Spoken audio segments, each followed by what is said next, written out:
these people. All right. You gotta share your screen.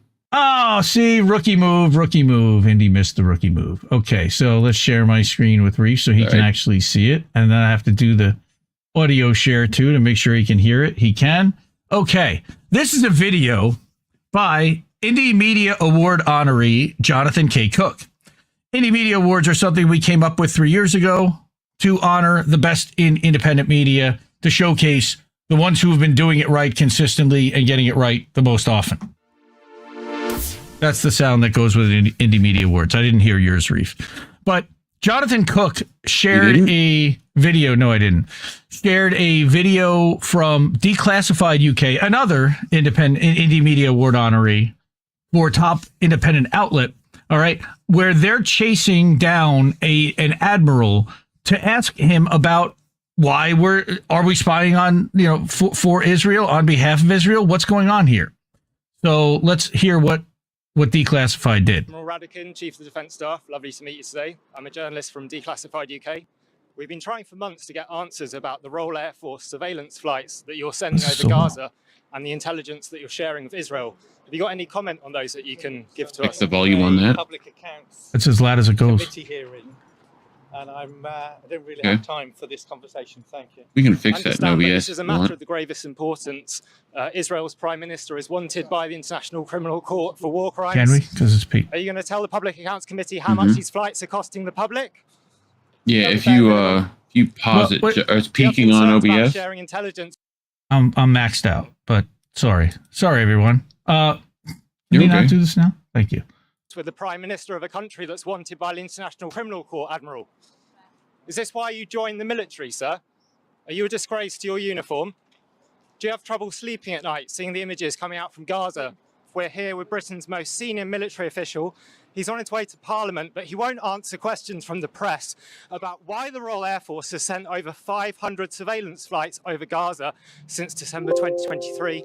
He won't tell us how much those cost, even though he's going to a Public Accounts Committee to talk about the defence budget.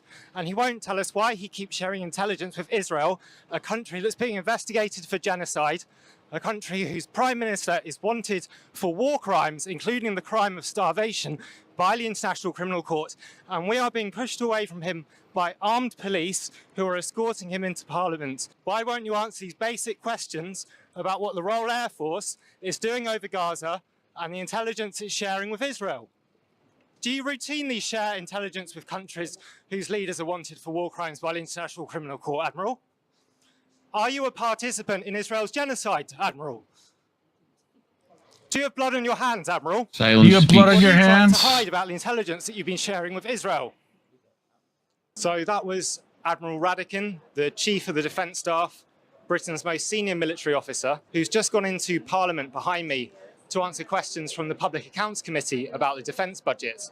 But he won't answer questions from MPs and from the press about how much the Royal Air Force has spent on over 500 surveillance flights over Gaza. And yet when we try and put these questions to Admiral Radican, we were being blocked there by the police. Yep.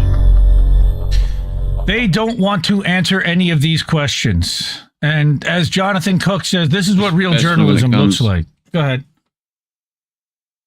Especially when it comes to the fact that they've been using their flights for continued spying, continued assist of Israel, among other, like their own citizens over there coming back, committing their own genocide. Right. So, yeah, I mean, it's just despicable. So, as Jonathan Cook says, this is what real journalism looks like. You may notice that you'll never see Guardian or the BBC doing this, holding senior UK defense, quote-unquote, officials. And who's exactly attacking the UK again? Directly to account for their active role in assisting Israel in committing war crimes. All right. So that's number one. And guess what? They did it again. The other day or today. I noticed they put it up actually earlier today, noon Eastern. I saw this one, and let me give it context. What is this? UK Trade Secretary has approved arms sales to Israel and is negotiating a trade agreement right now with Tel Aviv. So they confronted him about his complicity in genocide. And of course, what did he do? He ran away. We've got about 2 minutes here. Here we go. Minister Reynolds, why are you still allowing arms exports to Israel? We have Our British already fighter made measures jets on are that. being used to You're kill incorrect on that. children in Gaza, sir. Do you have blood on your hands, Minister Reynolds? Why can't you stop these arms exports? Are the US not letting you? Do you have blood on your hands, sir? So I'm outside Chatham House where Jonathan Reynolds, the Business and Trade Secretary, has just gone in for a speech at a global trade event. We asked him why Britain is still allowing arms exports to Israel.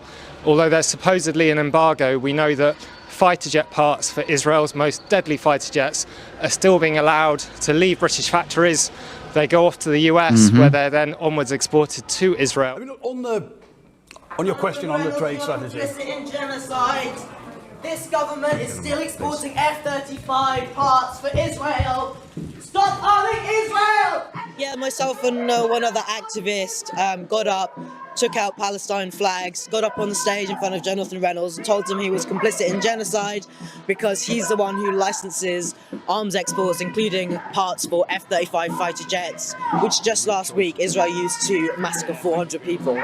For this invite, for this lovely... This man and his government are complicit in genocide. Excuse me, sir. The F-35s are massacring Palestinians, and they have not stopped the trade of F-35s. 400 Palestinians killed last Double year. leg. 200 children. One of the largest massacres of Palestinian children in history. I mean, it was very physical. They weren't happy that we were there. The thing is, we will continue to show up wherever they go. And Legend. The most important message is to center the people of Gaza. And the risks that we take are nothing compared to the dangers that they face every single day. And it's our moral duty to make these forms of complicity visible, whether that involves a small risk to ourselves or not. And incredible journalism by Declassified UK to go out there in the street and actually hold their leaders to account. Nobody's really doing that much here. I've seen it a little bit, but they insulate themselves so much with security, and they'll mostly do the same thing. Yeah.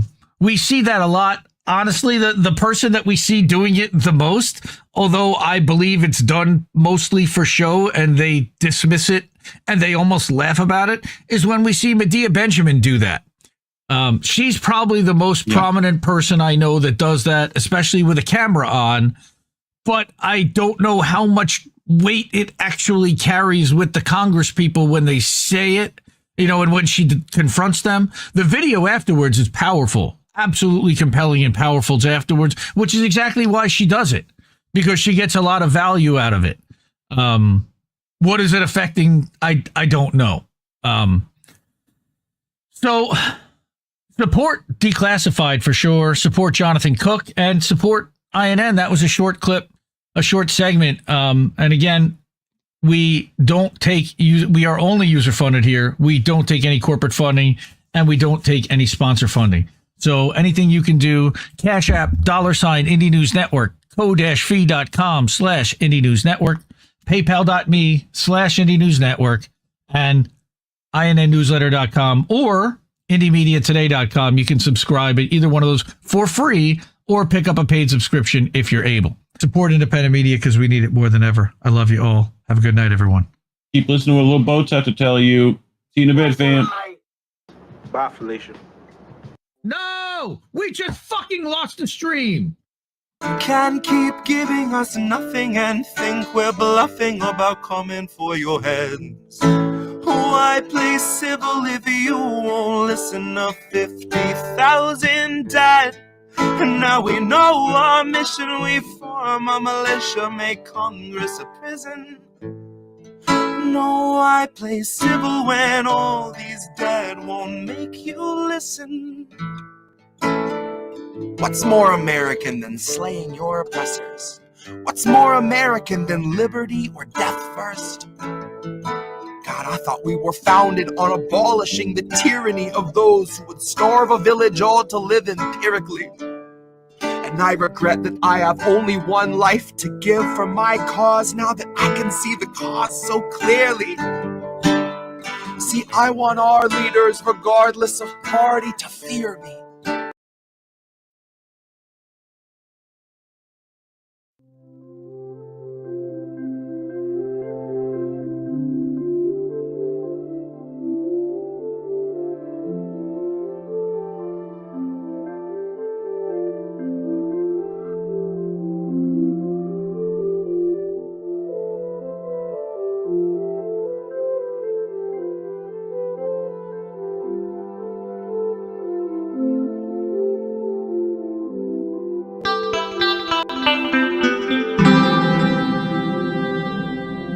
are these people? All right. The only British people Indy likes. They're great. No, that's not true. We're about to get to some other ones. Well, first of all, Laura at Normal Island News, I have a real thing for her, even though she's not real. If that is your real name. Even though she's not a real human being and it's a parody account and it's an anon, and I adore that account. It just warms my heart. But here's another one. Connected with Laura is Ricky Hale and Council of State Media. I really do like the work that they do as well. They are a 2024 Indie Media Award honoree for Top Outlet. And they came out with, again, more documentation about the UK. It's funny, this is a very UK-focused, international-focused show tonight.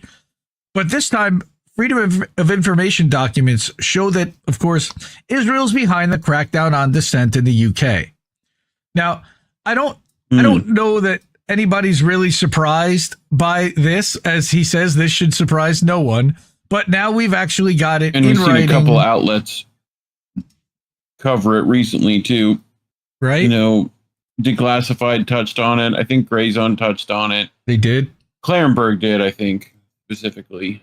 Yep. If I'm not mistaken. Lots of award-winning journalists, which is why we're going to talk about it. So as Ricky states, you know how Israel essentially, like, I mean, they've requested police crackdown specifically on multiple journalists, so, which I'm sure you're about to tell us. Yep.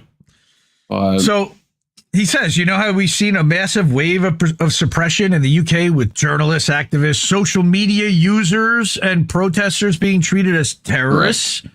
Well, you'll be unsurprised to hear this was being coordinated with the Israeli embassy. I wonder if that also was happening in Canada. A series of Freedom of Information requests have shown that Israeli interference in our justice system is extensive. Such interference is completely illegal, of course, not that anything will happen. Released emails discuss the introduction of moves to crack down on dissent, such as the Police, Crime, and Sentencing and Courts Act, and coordination with Facebook and Instagram.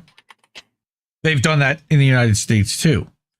They showed the Israeli embassy pressured Attorney General's office, to clamp down on pro-Palestinian protests, just like here. And arms manufacturer Elbit Systems was regularly meeting with high-ranking officials. That's right. And they've been pressured quite a bit by protesters and activists. Palestinian Action. Yep. Correct. So redactions in the documents were justified by the Attorney General's office as the details would be likely to prejudice the UK's relations with Israel. You think? It shouldn't, because they have free speech laws in England, but apparently not. Basically, we can't know the full extent to which Israel is even interfering in our politics, because this would, of course, upset Israel. That sounds very much like Laura, by the way. The documents. Oh, no. The documents demonstrate that Israel holds influence over government ministers, the Attorney General's office, the Crown Prosecution Service, and the police. And by the way, Prime Minister Keir Starmer as well. We've talked about how he sleeps next to the 98th most influential Zionist in the world, according to the World Zionist Congress. The latest revolution is that the AGO passed on contact details of the CPS and counterterrorism police to the Israeli embassy in a heavily redacted email. Needless to say, the CPS is supposed to be operationally independent, and there's no reason for the Israeli embassy to be in contact with it, you would think. So they got this email sent by Nicola Smith, the head of international law at the AGO, to Daniela Grutsky-Eckstein, who is Israel's deputy ambassador to the UK. And what we see again is very little, although it says Nicola Smith to Israelis re CPS SOIS contact details.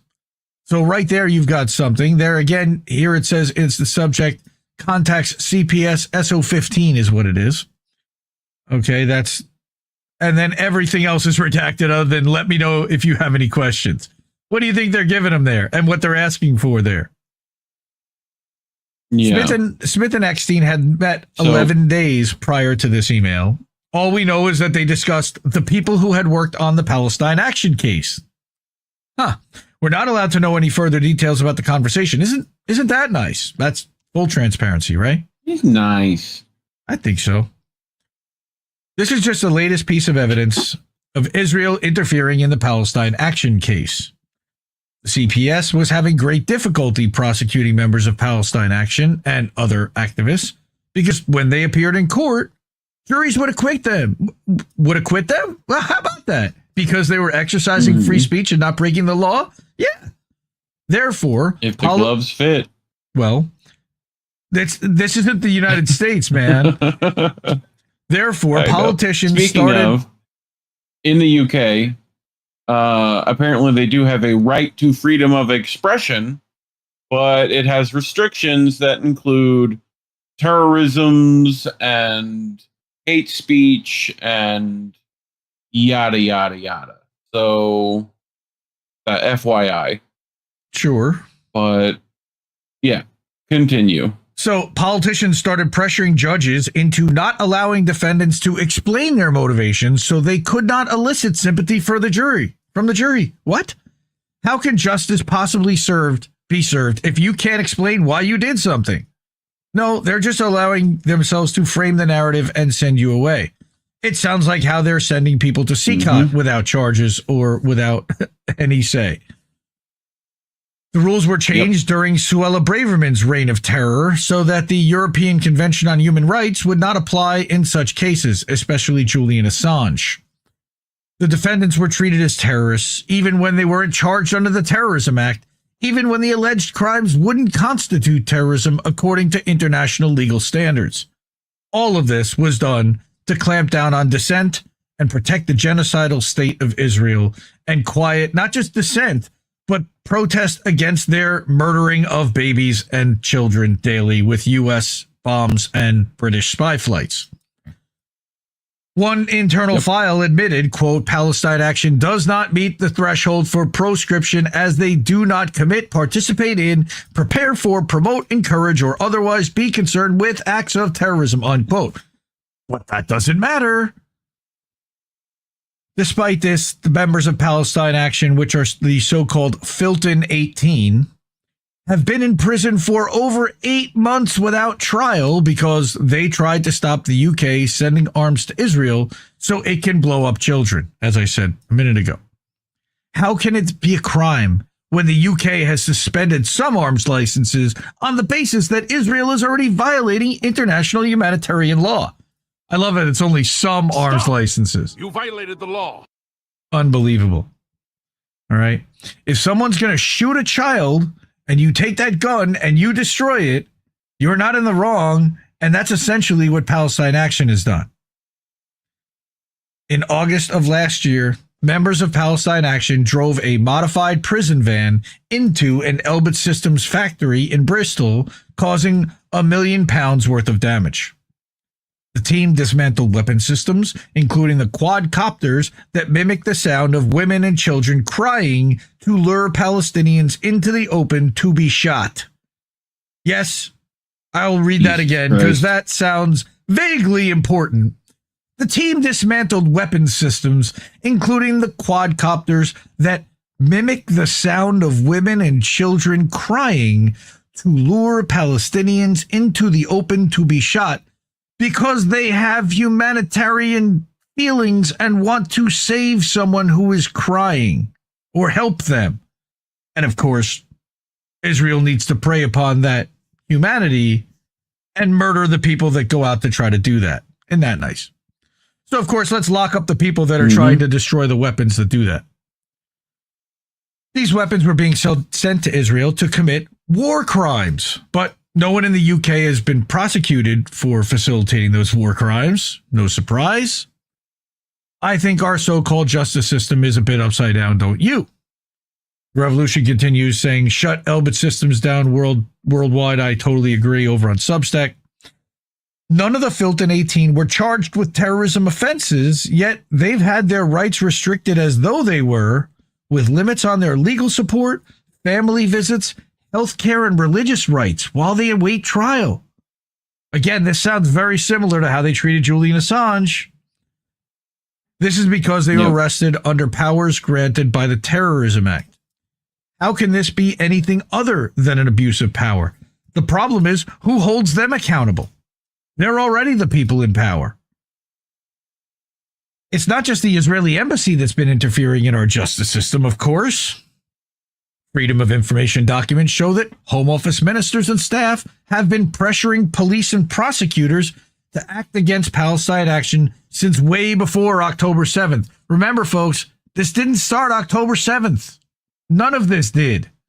Their goal already was to reassure Elbit systems. Again, profits over people all the time.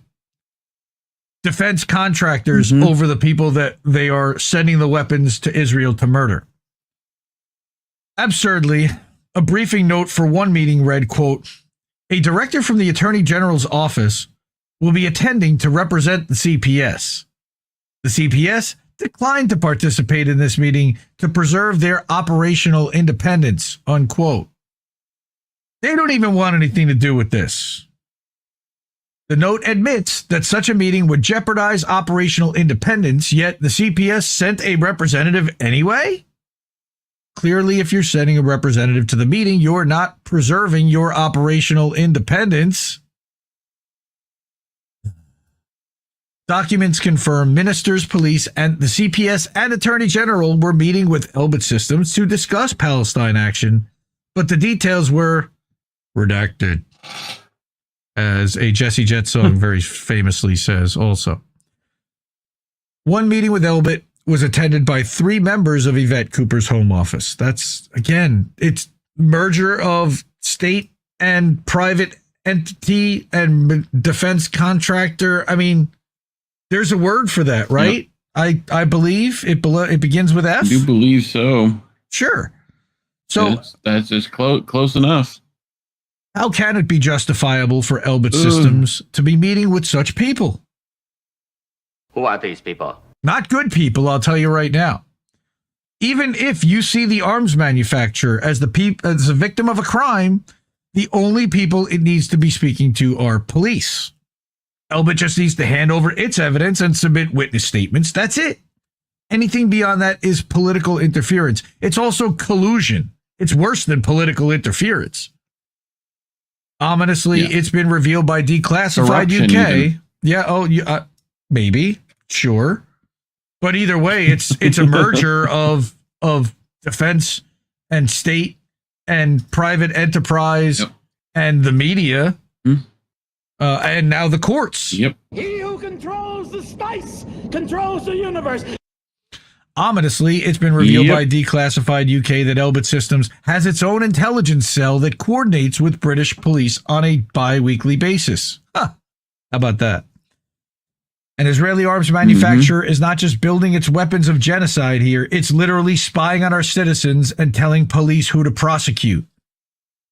Sounds like Beitar that's setting up operations in the United States and handing lists over to the President of the United States of who to prosecute and deport. Yep. Such interference surely violates the Crown Prosecution Service's General Principle 2.1. Quote, "The independence of the prosecutor is central to the criminal justice system of a democratic society. Prosecutors are independent from persons or agencies that are not part of the prosecution decision-making process." Again, prosecutors are independent from persons or agencies that are not part of the prosecution decision-making process, like Elbit Systems. Okay. CPS prosecutors are also independent from the police, not in this case, and other investigators, or should be. Prosecutors must be free to carry out their professional duties without political interference and must not be affected by improper or undue pressure or influence from any source. So who's suing these motherfuckers? That's what I want to know. Nobody. That's who. It's worth pointing out that not only do government ministers interfere to prosecute opponents of Israel, they interfere to protect suspected war criminals, such as Tzipi Livni and Gideon Saar. In the latter case, the UK Foreign Secretary David Lammy, he gaslit everyone on World Press Freedom Day, we'll get into that in a minute, held a secret meeting with his Israeli counterpart and personally ensured he would not face arrest. which is why I believe we showed on the show when Declassified UK confronted the Israeli minister that tried to sneak into that meeting with Lamy. If he can protect suspected war criminals, he can protect those who oppose war criminals, but no, definitely not. Not eat the rich. Not Motorhead. But he can obviously protect those who oppose war criminals, but he chooses not to. In fact, our government does the opposite. The clear evidence of political interference in the Filton 18 cases has led to calls for the charges to be dropped. In a democracy, any court case would be free from political interference, yet we have interference not just from our own government, but from a foreign government too. How can anybody possibly say justice is going to be served? And again, that's Ricky, Council of State Media, Indie Media Award honoree. This is from his publication, The Dystopian Times. Go subscribe to that. Good dude. Also, Sana Saeed posted something yesterday, was May 3rd, World Press Freedom Day. So you know we were gaslit like crazy by every world government that has been suppressing free speech, that has been prosecuting activists and persecuting journalists, and in Israel's case, murdering journalists. On this World Press Freedom Day, as Sana Saeed, independent journalist formerly of AJ Plus, writes, the Palestinian journalist Ahmad Bassam sends a message from a besieged Gaza. There is no press freedom without the freedom of Palestinian journalists. Over 200 Palestinian journalists and media workers have been killed by the Israelis, purposely targeted, while their slaughter ignored by our press industry.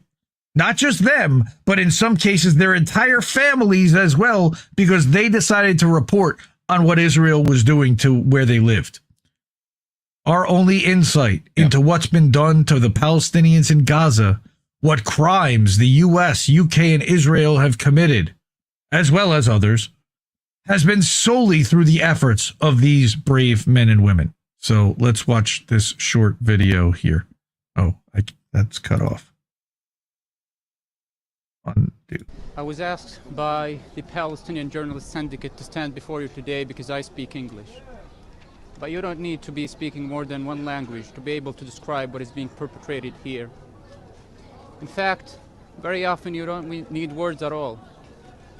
A rolling camera is all it takes to capture crimes that humanity should have never seen. Crimes that our throats went hoarse, screaming and calling on you to stop. For over 574 days, we've been here reporting the ongoing killing of children, women, and civilians, and the wiping out of families. We've been reporting to you exclusive stories of massacred families, of carpet bombings, of children burned in their tents, of babies starved, denied milk. Reporting it to you because partially you can't get in here, but largely because it's our own duty to live stream a genocide against us to you. A genocide that claimed more than 52,000 souls of our children, families, and friends. How have we been rewarded? We've become targets and death counters. We have reported and witnessed the deliberate killing of at least 212 of Palestinian journalists inside the Gaza Strip. 10 of them were burned alive right outside that wall last month. And more will die, denied treatment they desperately need, suffering here. And the toll will rise and rise as you allow this genocide to continue. And today, on the World's Day of Press Freedom, we stand here to remind the world that the press in Gaza is bleeding and is taken hostage by the most depraved occupation in modern history. We stand, have questions to journalists around the world. who choose to stand silent before the corpses of their Palestinian journalists, asking them, are we less worthy of freedom than you are? Are we less worthy of life than you are? But we also stand to salute and send our deepest respect to every free journalist and every free person who refused to sell their voices despite temptations and intimidation, and continue to share the truth we broadcast here, to stand by our side as if they were among us. And finally, to the free world, we are exhausted and have every right to take off these useless vests. But we won't, because as we stand today, we once again vow for the blood of every child and every journalist the Israeli occupation has killed here and elsewhere, that we will not forget them. We've done our part. We'll keep it on. And it's about time you start doing yours. Thank you. The press is free. Man. And he's right. You know, them wearing those vests puts a target on their back. Is a target. Yeah. I mean, if I knew that putting that on would put a target on my back every day, would I do it? Man, that's dedication, honestly. And we don't have a free press. These people are not reported on. They're smeared in the public press, in the corporate media, and their stories are not told. And then they're treated as less than human. And it's disgraceful the way that most people have ignored this story. We have been covering it here since before October 7th, but of course, largely since October 8th, which is when Israel decided to start dropping bombs like crazy on Gaza. And they haven't stopped, other than even during their ceasefire, they were murdering Palestinians. And right now there's been a ceasefire in Lebanon and over 50 Lebanese have been killed since then.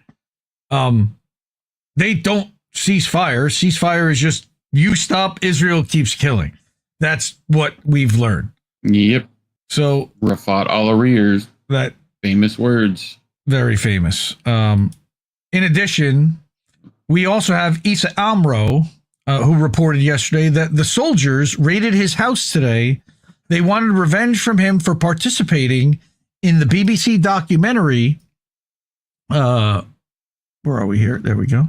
He was participating in the BBC documentary, The Settlers.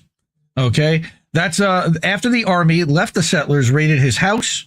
All right. They injured one activist and cut the tree. They stole tools and the garage and garbage containers. I mean, all right. The Israeli police officer then came to threaten him not to file a complaint. So he'll be arrested for trying to push the settlers outside his house. It's apartheid. All right. Why didn't that turn brief back on? It was supposed to. That was weird. Sorry, man. There he goes. All right. All right. No, my son. Very famous. Me? No. Son, no, my son. Very famous. Me? No. No, me. You? Yeah. Why you have your face if you are famous? You know exactly why. No. Yeah, because you're doing something wrong. No, it's because I'm too beautiful to see you, No, no, come on. It's not about that. I'm too beautiful to show myself to you. No, look my face. None of them wants to show their faces. I never cover my face. But Notice how they all know English. why you cover it? It's an army. It's not you. It's an army. You do what the army tells you. And you send. No, my son. Very famous. Me? No. No, me. You? There we go. Why you have your face if you are famous? You know exactly why. No. Yeah, because you're doing something wrong. No, it's because I'm too beautiful to see you. No, no, come on. It's not about that. I'm too beautiful to show myself to you. No, look my face. I never cover it. I never cover my face. Because But you don't need to cover it. no, I don't need. Why you cover it? It's an army. It's not you. It's an army. You do what the army tells you. And you send it to Gaza now. To where? To Gaza now. Who's in Gaza? To BBC, to Shobrim Shtika, So what to is wrong? B'Tselem. What is wrong? B'Tselem is an Israeli human rights organization breaking the silence. They were ex-soldiers from Nahal, from the same unit as you are. BBC is a friend of Israel. Of course. Yeah, Gaza. Are you afraid of Gaza anymore? No. They are my friends, Gaza. No, my son. Me? Right? So that's the first video. Hayan! Hayan! Hayan! Settlers looks like. Yep, sure is.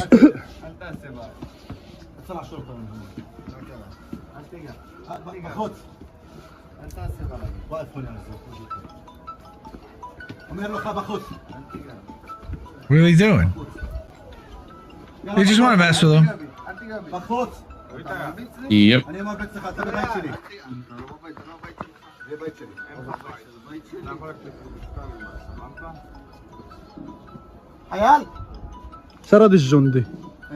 The guy who talked to the BBC is the one who's in trouble.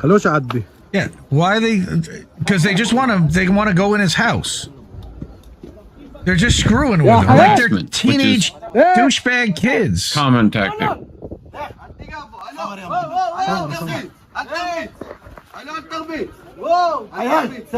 Underhooks, homie. Well, the problem is if you start fighting with them, they're gonna there's 12 of them. They'll just jump on them and start kicking them. Yeah, it's just you don't let them have free underhooks.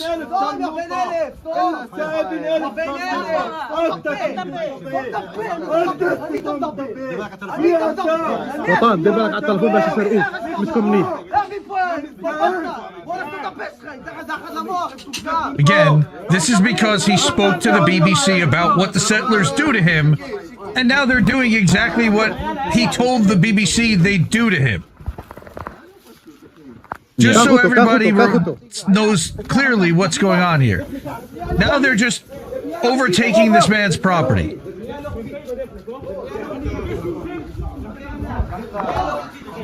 Why? What are they doing there?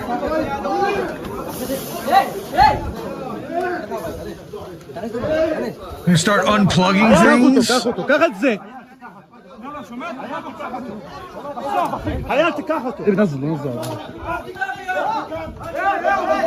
Now the soldiers are stopping the guys from stopping them.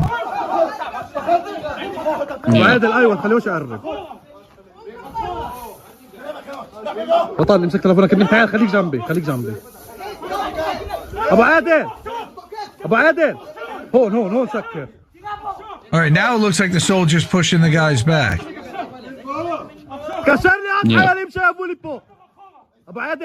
But he's telling the people who live there to let him deal with it.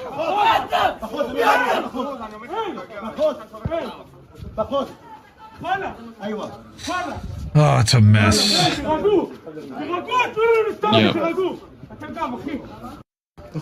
right, and then you had. I can. I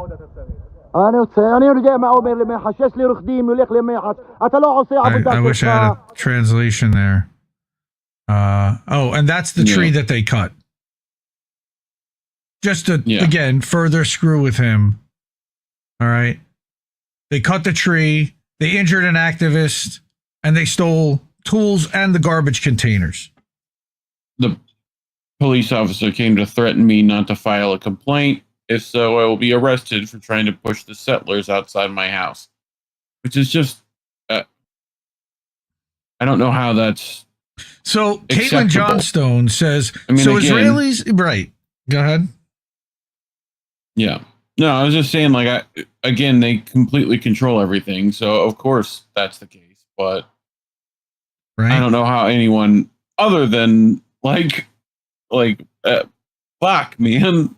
You know? It's so frustrating. Ugh. Yeah. So Israelis not only murder journalists, attack journalistic institutions, and block journalists from entering the Gaza Strip, they also persecute Palestinian civilians who speak with journalists, Western journalists. Yeah. They don't want any of this information to get out there because anyone who finds out what the hell they're doing immediately knows that it's wrong and should be stopped. Similar thread to what's happening to here. Yeah. Yeah. Speaking of which, same thing that happened to the Oscar guy as well, the one that won the Oscar. yes, somebody actually mentioned over Cindy, the revolution continues. Just like the settlers and the IDF beat up the director and producer of No Other Land, the Oscar-winning, award-winning producer. Right. Yeah.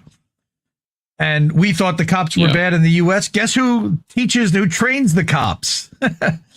Welcome, Michael Ginsberg over on Substack. Good to see you, man.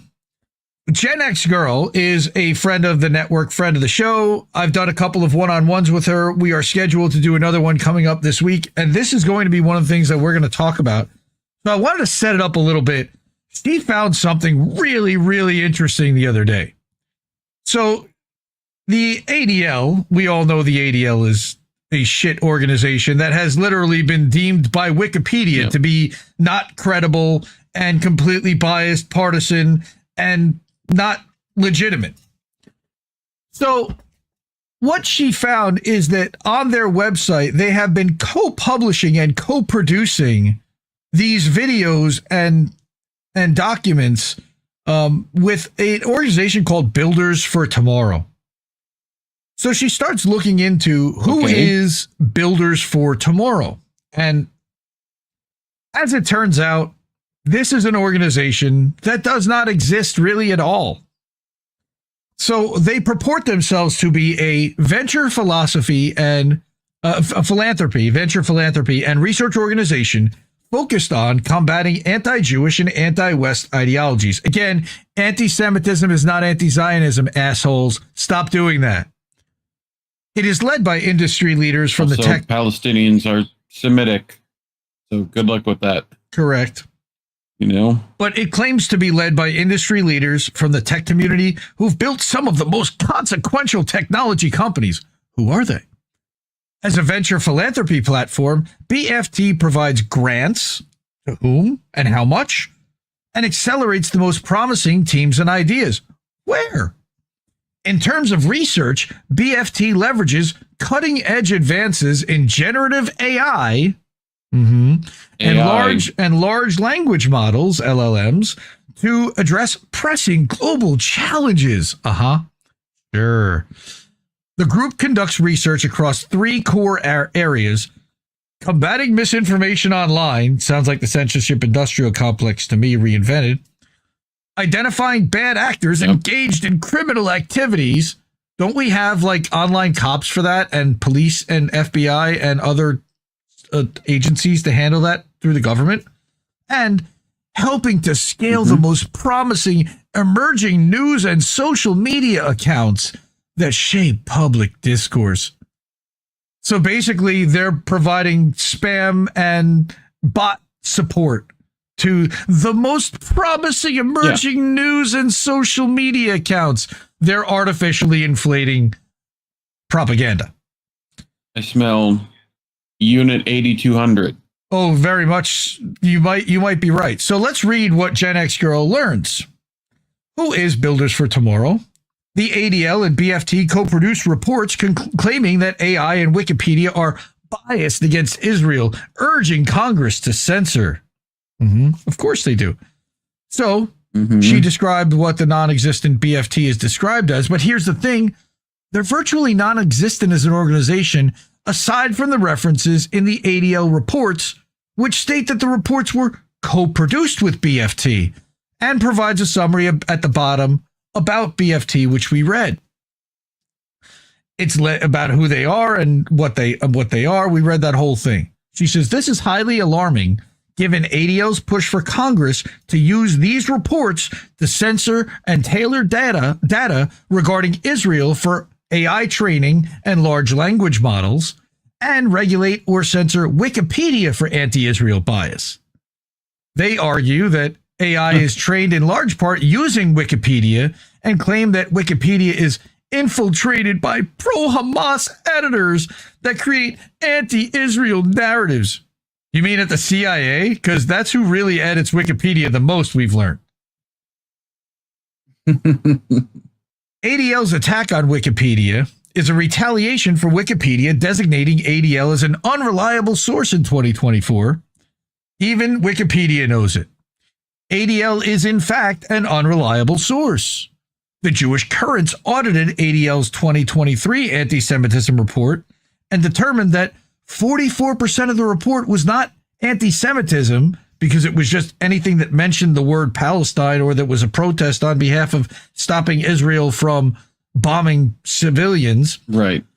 And they concluded that the ADL is an unreliable source because it is beholden to pro-Israel advocacy. Absolutely. Now it appears that the ADL is attempting to retaliate by censoring its critics through congressional legislation in order to force Wikipedia back under pro-Israel control. To create a sense of crisis, as the ADL often does, they partnered with tech leaders via BFT to make the argument that Wikipedia is an epidemic problem because it's training AI. So, who are the people behind BFT? Who are they affiliated with? What are their foreign ties, given their focus on anti-Israel bias? No one knows. After extensive searches using various search engines, Safari, Kaji, Yandex, as well as DeepSeek, Instagram's AI, and Twitter's Grok, see the second post for Grok's analysis, no information exists. They don't exist. They're a myth. They're a wraith. They exist on paper only by the ADL. There's nothing about BFT. They don't have a website. They don't have an address. They don't have a phone number. There's nothing about its funding. There's nothing about individuals or entities affiliated with this organization. There's no state registration information. The closest she found is in 1962, a not-for-profit organization was registered in New York called Builders for Tomorrow, Inc. They're listed as active, but the file, of course, doesn't have any names or addresses for the entity. What a surprise. It could literally just be some Zionist in New York that bought it and has been paying to keep it alive since the 1960s, literally. She says it's important that we find out who's behind BFT because we can't rely on Congress to investigate. They'll simply take the legislation handed to them along with the talking points developed by the ADL and push for censorship. She's absolutely right. It's a mystery. It's a mystery wrapped in a riddle inside an enigma. No, it's not. It's Israel. Every time, it's Israel. It's very simple. It's not a mystery at all. All right? So here's the Grok summary. And again, I don't necessarily put a lot of stock in Grok. Very funny. That rhymes. But I find that garbage in, garbage out. And they look at a lot of garbage as well as a platform. And they are taking in a lot of not necessarily true information and measuring that with what might be true information and coming up with somewhere in between. And that's what Grok is. And that's what all of AI is. All right. According to this, it says at the end, it gives all the available information is limited with the primary source being the description from the ADL.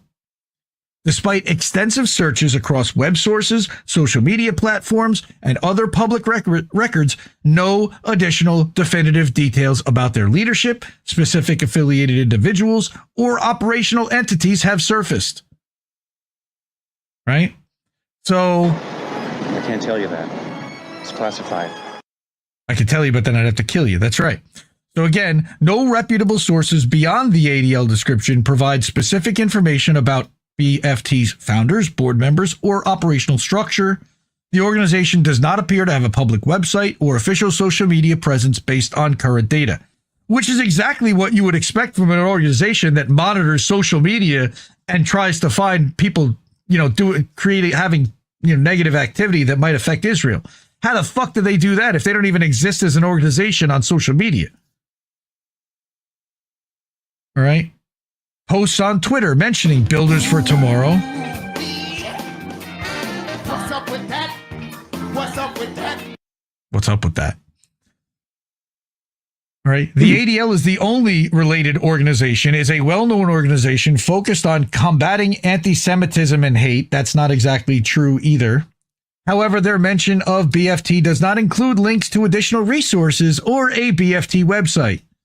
Very much in the right-wing newsosphere that I've been calling out recently, and I found another person who calls himself World Independent News that very similarly doesn't have a website and basically just has a Twitter handle and never puts a link to anything that he references ever. No receipts. Guy's got 65,000 Twitter followers.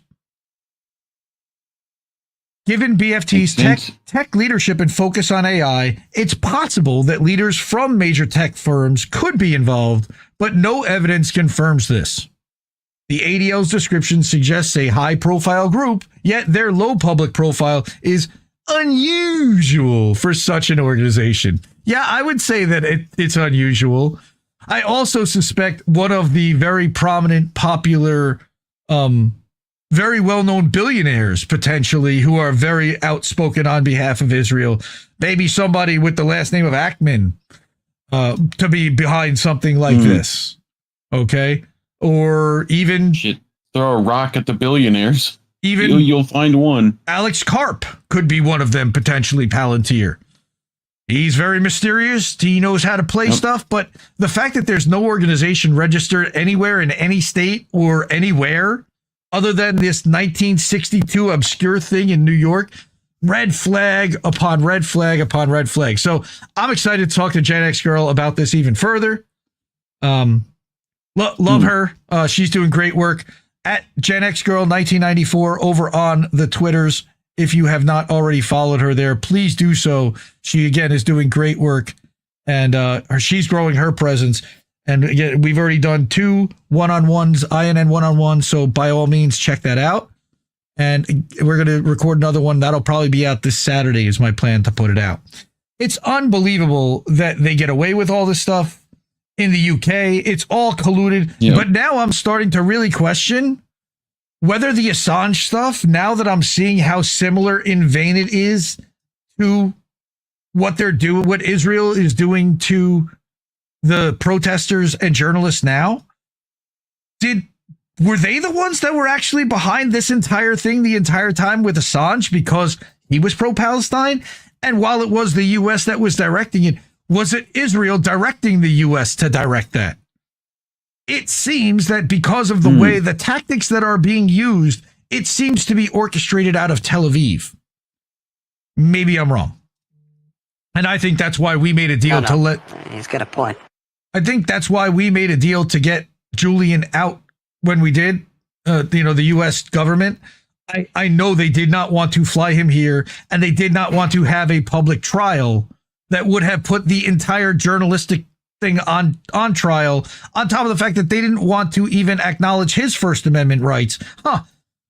That sounds very similar again to what they're doing to the Venezuelan migrants that are here, that they don't want to acknowledge their First Amendment rights. Okay. Yeah. Interesting thought, interesting question. And as I was seeing that and just reading it now and watching those videos, I'm like, we see a pattern here, and it's not all coming out of the U.S. and it's not all coming out of CIA. Remember, there's very little continuity in CIA, in a lot of our intel agencies, especially at the top. You've got the deep state, but the decision making that happens at the top, we've had turnover. You know who hasn't? Israel. Now they have. Now they've started to turn over because it was unpopular. But you had Gallant and Ben-Gvir and Smotrich and Netanyahu in power for quite a while. All right. So could it have been that since 2019, those 4 have been the power source in Israel that also had a tremendous effect over our intel community? That was our fuck Israel segment for the night. We do one of those like every week. We kind of have to. Let me ask one more time to support independent media if you can. We are solely user funded. We do not take sponsor money. We do not do ad reads. We do not have promo codes. We have you, and we have these incredible people that have supported our network. A lot of them are in chat right now, hanging out, and they support the media they want to see. Support independent media because we need it more than ever. I love you all. Have a good night, everyone. Keep listening to what Little Boats have to tell you. See you in a bit, fam. Bye, Felicia. No! We just fucking lost the stream! Can keep giving us nothing and think we're bluffing about coming for your heads. Why play civil if you won't listen? To 50,000 died, and now we know our mission. We form a militia, make Congress a prison. No, I play civil when all these dead won't make you listen. What's more American than slaying your oppressors? What's more American than liberty or death first? God, I thought we were founded on abolishing the tyranny of those who would starve a village all to live empirically. And I regret that I have only one life to give for my cause now that I can see the cause so clearly. See, I want our leaders, regardless of party, to fear me.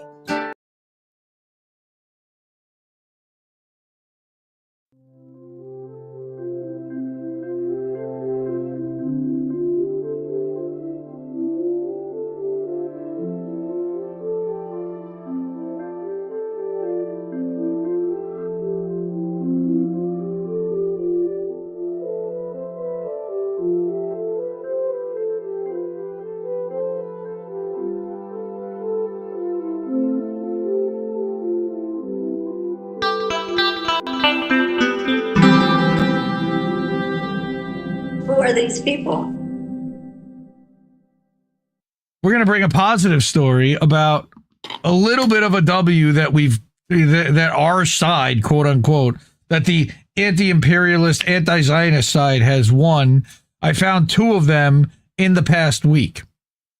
Well, plus Ramesia Ozturk, which is sort of a win, but also sort of not a win, which we're going to get into in more detail later on. All right. But this is a Left Voice article. Left Voice is a Indie Media Award honoree from initial class for one of the best independent outlets that does not take any sponsor funding.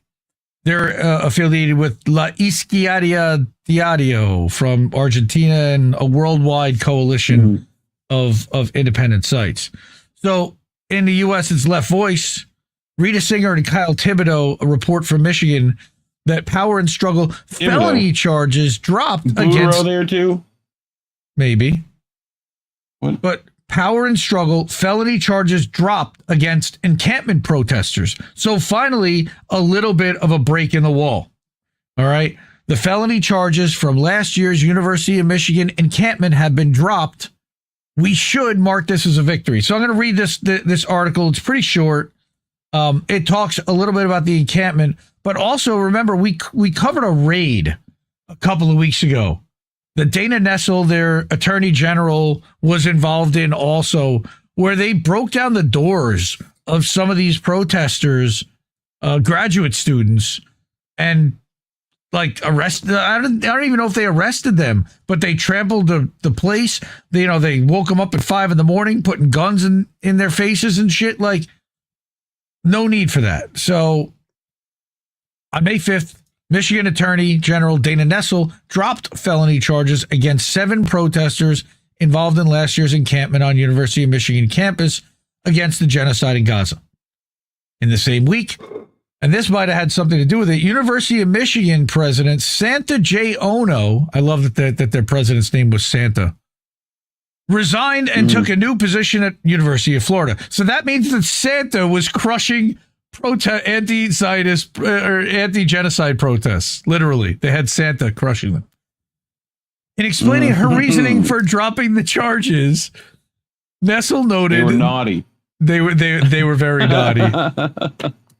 Nessel noted that the cases had become a lightning rod of contention. I feel like this is just the next Santa Claus movie, Santa Ono. What's his name? Santa. Oh no! Don't cancel the protest. Oh no! Santa. Who's the no. home improvement guy? Tim Allen. Tim Allen. That's it.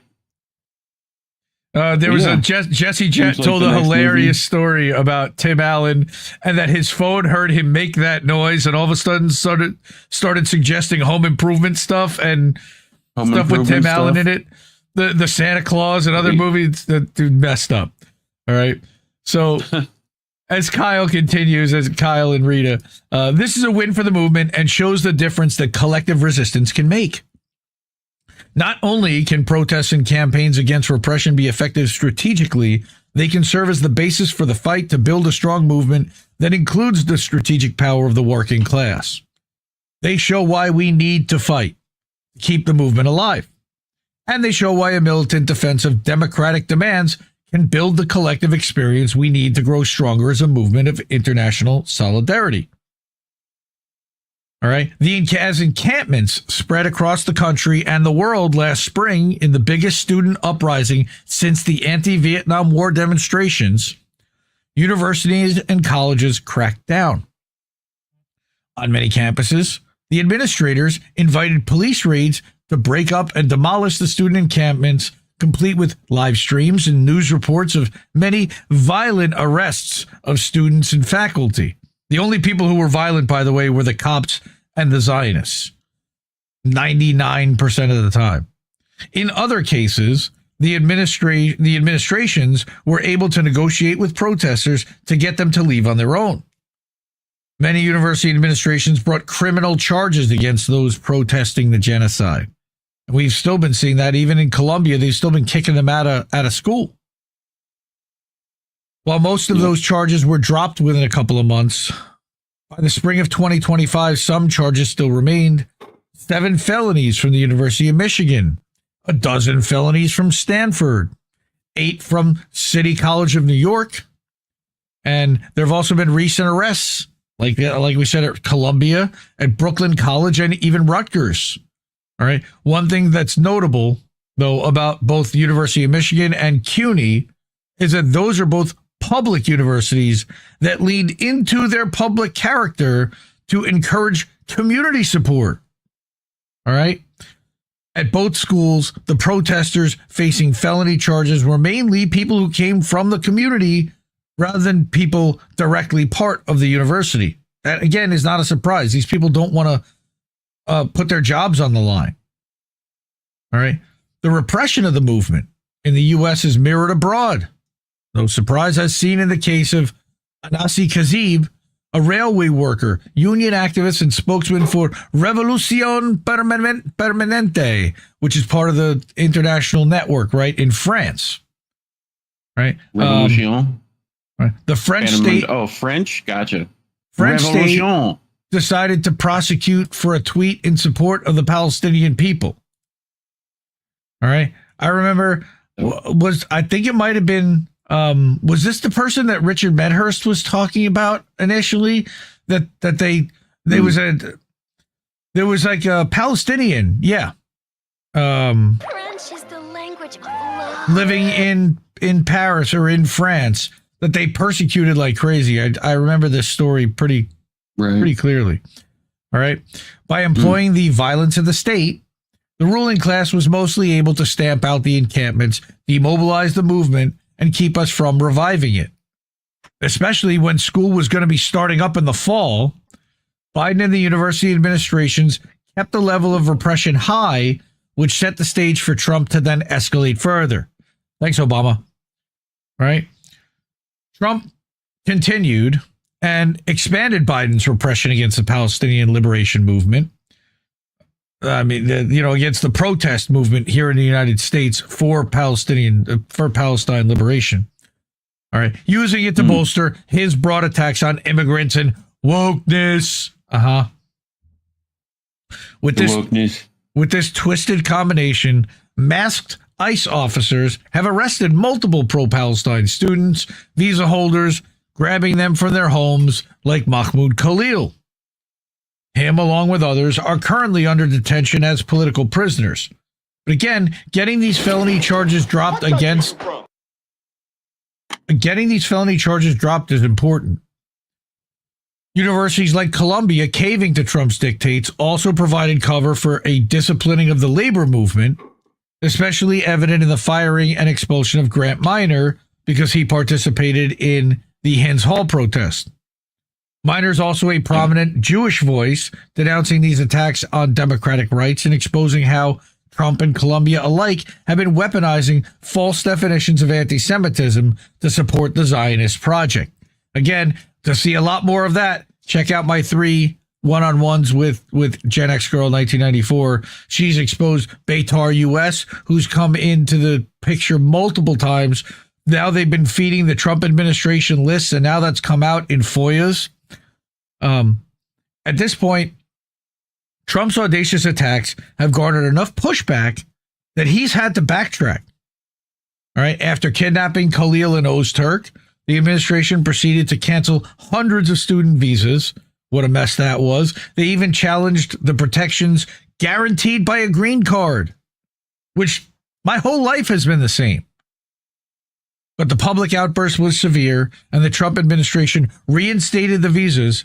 Did they? I thought they just reinstated the database, but they have not changed the status on those visas, to my understanding, making clear that they still intended to proceed with their attacks, but would need a more legally secure basis. I believe that they are still prosecuting. What they did, according to Arturo Dominguez, was that they actually deleted the database so that these students didn't know what their status was, and the schools weren't able to check what their status was. But once that database was reinstated, it didn't change the fact that they canceled over 1,300 visas for students. It just meant that the administration and the schools could now look up in a database that those visas were canceled.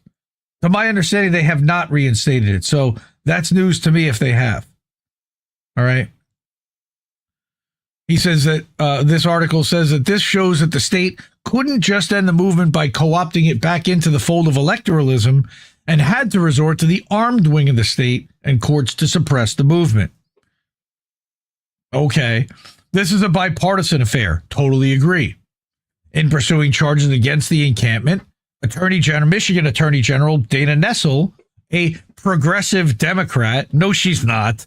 She doesn't even advertise herself as a progressive Democrat. She's a Democrat who stood up for reproductive rights and slapped back Trump's unconstitutional attacks. That's, again, bare minimum shit.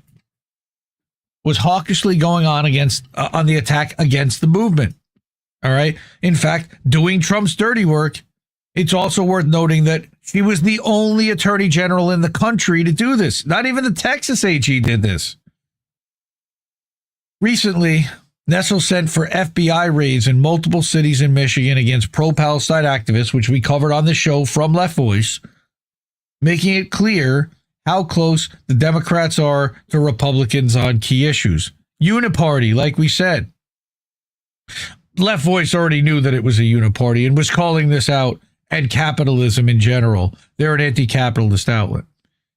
They're an alliance to keep capitalism and the U.S. hegemony intact.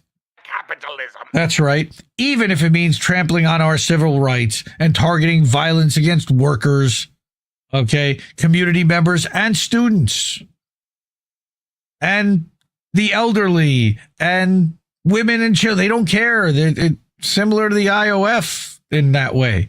All right.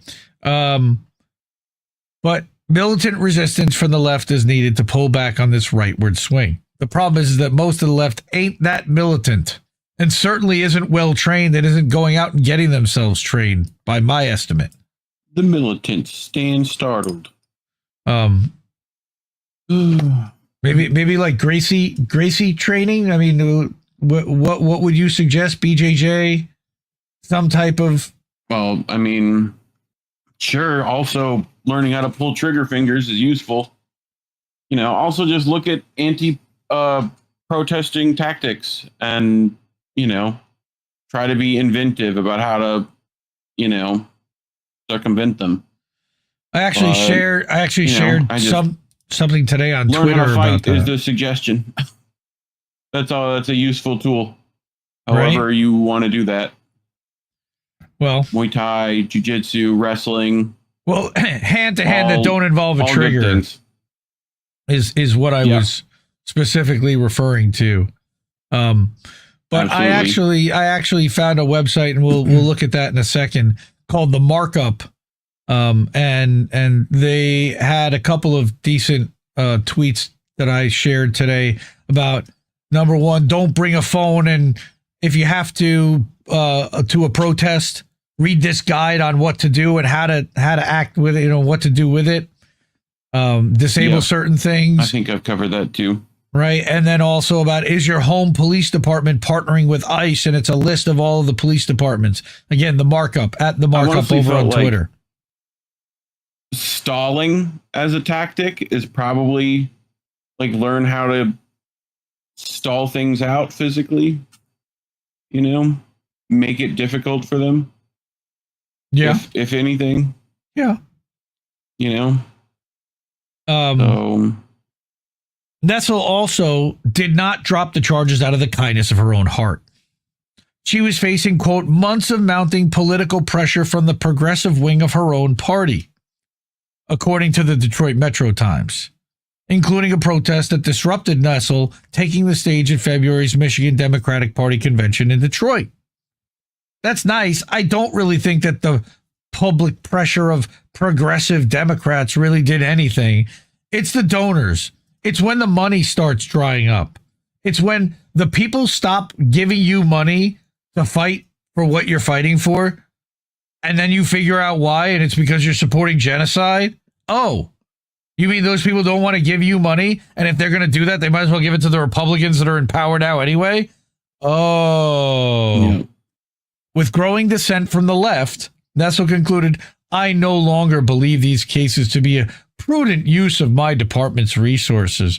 That's probably because her resources are about to be stripped significantly, my guess is, with Republicans in power.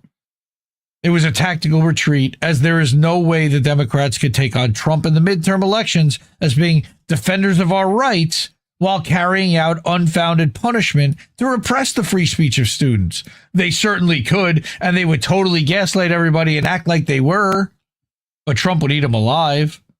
If Trump had to back down on the student visas, the Democrats would look worse continuing with these charges. They would then look to the right of Trump on this shit. You understand? Yeah. Mm-hmm. The movement for Palestine, I don't know if Democrats even care about being to the right of Trump. Honestly, they'll just say they're not, but it's the Joker. The movement for Palestinian liberation can only be won on an international basis. We stand in solidarity with the Palestinians being persecuted by Israel to the point of forced starvation in Gaza and the West Bank. And we resist Zionist oppression in our local struggles for freedom of speech and freedom of assembly in the bowels of the imperial core. That's beautiful writing right there. It's like poetry. Our struggles are inextricably linked, because what they're using Gaza as an experiment for how they intend to treat the most extreme neighborhoods in the United States. Yes. We know this. Yep. The AI policing, the biometric stuff that we're going to talk in a minute about biometric stuff. The digital currencies and CBDCs, digital banking systems. Yep. And correct. Yep. So building and protecting the movement within the U.S. and other imperialist countries, challenging the funders of genocide at home with BDS, even if they decide to make it illegal. They can't really make it illegal. I mean, you can decide where to spend your money and where not to spend your money, whether you say so or not. It's very hard to police that. All right. But challenging the funders and hurting them in the wallet is the key to strengthening the level of resistance possible within Palestine across the sea. We must fight for the abundance of food that the international workers produce daily under capitalism to get through that war zone into the mouths of the Palestinians that Israel is now cruelly starving out. Not now, has been for decades now, but now completely. Just as we must fight for the right to protest imperialism itself and assemble forces to build the strength to overthrow this racist patriarchal system from the inside out. Not administration, not presidency, system, baby. Wow, that was like I was a teenager again. It's a system.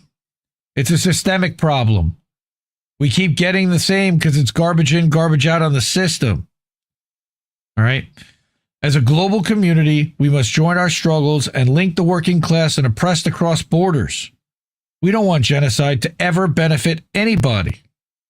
If we learn to strike strategically with all our might, if we really try hard, guys, we can win our freedom. We can win freedom for workers and the oppressed to infuse this spirit in a plan for a socialist international system. No, you need a plan first. I call myself a joyful warrior.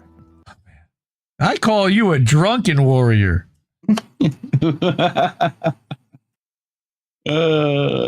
With this victory of getting the charges dropped at the University of Michigan, and that's, oh yeah, by the way, they dropped the federal felony charges against the University of Michigan from the Attorney General. The movement can see that the state is not invincible and can be combated by joining students, faculty, and the community in a united struggle for Palestine, linked nationally with other struggles of the working class and oppressed. Yeah, I mean, tie it to workers. Yes, sure. And workers should fight for divesting and for BDS and for higher wages, better working conditions, fewer working hours for same pay, etc. Trump doesn't have a mandate, and his attacks against democratic rights have received considerable pushback. In some ways, yes, but in a lot of other ways, not really. The more we push back as a united force, the more Trump will have to moderate the administration's attacks. It depends upon the way you push back. It's not just about pushing back as a united force. It's about methods, and it's about the avenues that you use to do that. Due to determined struggle, not duty. The Democratic Party, their duty, had to pull back their attacks against the movement in order to seem like a viable alternative to Trump. They haven't really. They still support Zionism, and they've just been in the shadows about it a little bit, but they're still there. This opens for the movement a little more space in order to unite our fight. A strategy that can win as we celebrate in getting the felonies dropped at U of M. Man, that's a lot of language just to get there. Now we have a moment to strengthen the movement nationally and internationally. This can be done through open democratic discussion where the rank and file sectors of the movement, students and workers, including through mass assemblies and public meetings, to discuss the current situation and debate what to do moving forward. I think a screening of Louis Theroux's The Settlers should also be included there. All right, I think that's instrumental in waking people up to just how bad it is. The minute they see it, they can't unsee it. We must find ways to connect and share about the processes and conclusions of our struggles along the way. By utilizing our strength in numbers and our creativity, we continue the next battle of the fight, secure the release of the Rutgers protester from jail, drop the Rutgers charges, drop the CUNY 8 charges, drop the charges against Anase Kazib, and at the same time, we must tighten our ranks to be ready for any future repression that will certainly be targeting the movement, like infiltrators who are constantly on their way in, trying to ingratiate themselves and eventually torpedo and cause drama, infighting, and derailing movements. That's the whole point of sending in those type of agents, chaos agents. All right. Ghost Star, thank you. Day 71. Ceasefire airdrop from China, who ignored everything and said, fuck it, we're doing it anyway. China. But no trucks or aid. And it's just as awful as it gets. And there has been some movement on that this week. Allegedly, Trump made a deal to get the one American hostage out. He made a deal with Yemen, allegedly without Israel at the table, which got them very upset. It got a lot of people thinking that there was some kind of a rift there. And Bibi even said that we might have to make alternative plans basically to move forward without full U.S. support. That's bullshit. All right. This is all, he's only doing this with Abraham Accord countries. So this is all a smokescreen, guys. Remember who Trump is. All right. He's the heel in a WWE wrestling skit. Shout out to Angel Rivera, Angel in the Afternoon, and Pro Wrestling Talk, which was live on the Ocho last night. Got a record, I think, most number of views we've ever had on a Pro Wrestling Talk show on the Ocho since we started it in January. So thank you to everyone who's watching over there. American bullshit. But Trump is an expert in manipulation, in playing the heel, in creating the facade. And he's got script writers that can help put this together so that everybody wins in their minds and comes out with a little bit of face. This one fought this one. Oh, remember, it's well, he pushed back against Bibi. How can you say that he's such a Zionist? Because he takes orders from Miriam Adelson, and he's still planning on leveling Gaza, and he still let them take portions of Syria and portions of Lebanon and didn't say shit for the entire time. 71 days of starvation, hasn't said shit. He could immediately get aid in there today if he wanted to. I mean, today. But he doesn't. So, fraud. All right. Yep. But meanwhile, we got a win there.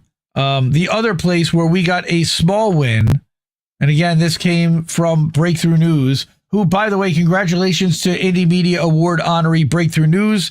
They hit 1 million subscribers on YouTube this week. As a nonprofit, that's remarkable. University of San Francisco will divest from defense companies supplying Israel, including Palantir, L3 Harris, GE Aerospace, and Raytheon by June 1st, following sustained pressure from student activists. Also really important, my goodness. And what's really important about this is University of San Francisco is where? Silicon Valley. In San Francisco? Where's Palantir based? Silicon Valley. This is their Silicon backyard. Valley? They have to turn around and hit companies that are right in their backyard and say no. And this comes after months of protests, including a recent library occupation renamed in honor of Hossam Shabbat. All right, who Reef did a detailed story about on INN News a couple of months ago when they murdered him and targeted him as one of the few remaining journalists that was broadcasting on a daily basis and sharing stuff regularly. While the University of San Francisco insists that the decision was already planned, students say it resulted from negotiations and unrelenting pressure since last spring's encampments. They're certainly not divesting if there's no pressure. They're just not. So that's a win. And we're going to take that as a win. Also, you know who divested of INN is YouTube. So if you're able to, and of means, this is where you can do so. Cash App, $ Indie News Network, ko-fi.com/Indie News Network, paypal.me/Indie News Network, and at INNnewsletter.com, or at IndieMediaToday.com, where we are actually live right now over on Substack. I'm so excited to be able to stream live to Substack. Such a geek about all that stuff. I'm sorry to be like a little over the moon about it, but it was a struggle, man. I begged these guys for years. Hey, we would like to be able to send the show there. Got a nice, base of people that subscribe only through there. That may be the only place they see us. How do we get through the algorithms? And what I love about this is that every single person that subscribes, Substack newsletter near you. Yes, every person that subscribes to INNnewsletter.com gets this emailed to their inbox when we go live. Guaranteed. I don't have to worry about the alerts not working or the filter. If you turn on the emails, you're going to get it. Support independent media. We need it more than ever. Mwah. Ciao, baby. No! We just fucking lost the stream.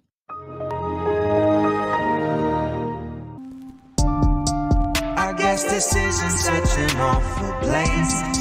Is that what you want me to say?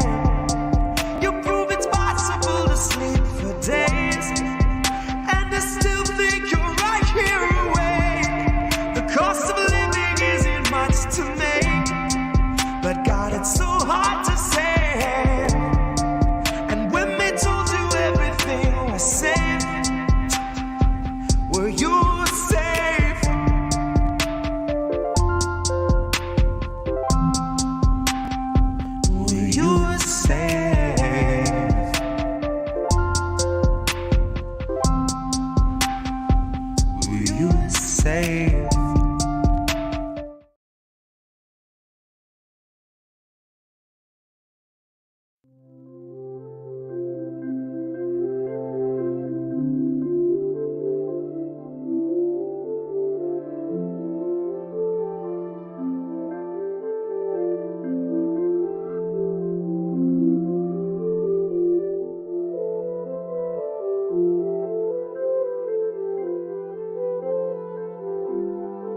are these people?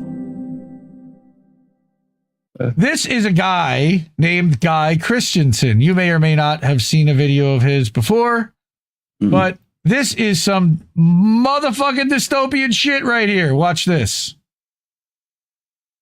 This is extremely dystopian. In Israel's final solution for the Palestinians, which their war cabinet voted unanimously into motion yesterday, May 5th, 2025, Israel will be establishing biometric camps in southern Gaza, erecting compounds run by foreign mercenaries who dictates who and who doesn't get aid. These areas will be under full IDF control, and they will be able to snatch and murder whomever they want to on their way to get aid. This will be social engineering on a micro level. They will be able to punish journalists, critics, and activists, anyone who they want. The plan lays out how this works. Each individual family selected to receive aid will get a package that contains the bare minimum calories needed to sustain them for 7 days. In exchange for this, the family will have to submit their biometric data to the IDF. This comes after 65 days of total siege on the millions of Palestinians in the Gaza Strip. They haven't received a single delivery of food, water, medicine, nothing. The only thing that has entered Gaza for the past 65 days has been American bombs. And you know what the cherry on top is? Israel plans to only allow 10% of the amount of aid that was entering Gaza during the ceasefire, which, if we remember, the amount of supplies that was entering Gaza during the temporary ceasefire was far below what Gaza actually needs to survive. We have dozens of cases of Palestinian children starving to death, dying in their sleep, dying from malnutrition. This is a deliberate act of mass starvation designed to break and kill a population that has been being genocided for 18 months. Journalists and aid workers are being hunted. Medical workers and first responders are shot in the dead of night by the IDF. Farmland, food warehouses, community kitchens, water systems are being obliterated alongside the health system that Israel has bombed every single hospital in the Strip. This is not an accident. This is extermination by design. The time is now to act. It's called the final solution for a reason. This is the last stage. So activate yourself. Go to my bio. There's ways to do so. Share this video to get this message out there. Thank you, and free Palestine. You better say free Palestine. Kids are all right. Let me tell you. Yeah. So that is a lot of what Whitney was talking about, where you're literally going to have to scan your retinal scan maybe, or a fingerprint scan in order to be able to get enough rations to survive starvation plus for another week. And if you said something on social media they didn't like, or you went on a road they didn't like, or you looked at the person who's taking your ID the way that, in the funny way, you may not get it for the week. This is what they want. I mean, it's disgraceful. Oh my goodness. No, mass starvation. Mass starvation, Applejack. Not the other word. This is a family show. Well, it's sort of a family show. Although I wouldn't really want to. Yeah, thanks. Thanks, Fozzie. All right. So that is portion one. Again, biometric IDs. This is what Palantir and Google, which they've now started to participate in this too. This is Unit 8200 companies that then come over here and they're getting preferential treatment from the Trump administration. It's insane. All right. But that's not the only video I brought. You shared this with me the other night after I went to bed. I guess you found it. And it was a quote from Nora Barrows Friedman, and I immediately wanted to click and watch the video. David Miller, professor from the UK, famously went to Nasrallah's funeral, and he was detained at Heathrow for hours and harassed specifically because he attended the funeral in Lebanon. And he has been tremendously outspoken in anti-Zionism and in calling out exactly what Zionism is, and in calling out the rape culture that there is, and calling out the most extreme elements there, which is uncomfortable for a lot of people and put a big target on his back. Here he's quoting Nora Barrows-Friedman from the Electronic Intifada, who's a also Indie Media Award honoree. Electronic Intifada, one of the best outlets there is in covering the struggle of Palestinians from their perspective. At Intifada on Twitter. And she recorded a podcast where she was a guest, or she was on a panel, and she talked about this. And here's a quote, and I wanted to go and see the longer context. But she says, quote, "I don't care about saving the Jewish soul at this point. I don't care about anything that has to do with preserving anything of my inherited genetic identity. It makes no difference to me about the future of Jewish society because of what it's been reduced to right now is horrific. What Jewish society has been allowed to promulgate in Palestine is irredeemable. I just feel sick and I have hatred. And I just want it to stop." And I read that resonates so well with me. So I brought Nora's video because I think that she's at a moment of, personal crisis, as am I with all of this, with how we were raised and what we were taught and how none of this tracks with who we were told our people were. But yet the mental gymnastics that have been done to excuse this stuff is beyond madness, because it's gaslighting on top of everything. Even want the Zionists to take.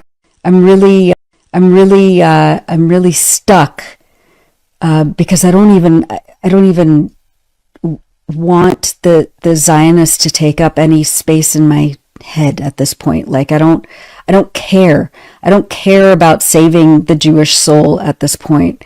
I don't care about anything that has to do with, preserving, anything of my inherited genetic identity. It makes no difference to me about, the future of Jewish society, because what it has been reduced to right now is horrific. What Jewish society has been allowed to promulgate in Palestine is irredeemable. And I don't know. That's just kind of where I'm at. I'm just at a place of just like, I just feel sick. I feel sick, and I have hatred, and I just want it to stop.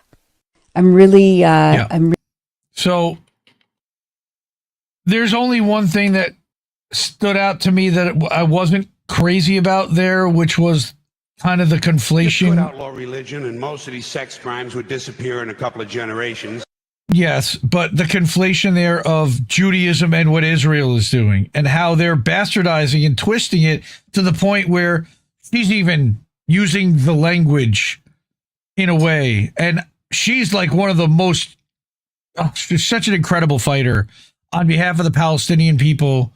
And as an anti-Zionist Jew who's incredibly outspoken, I have the utmost respect for her. But we all get caught by it.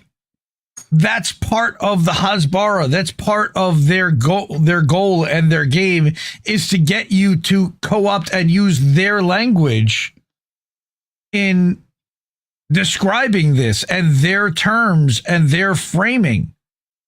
And yes, it's Jews that are doing this to the Palestinian people, but it's not all Jews. And she knows that more than anyone, because she's been fighting as much as any Jew to make it stop. With her voice and with the platform that she has. And I also, what resonated with me there is the feeling of hatred and anger at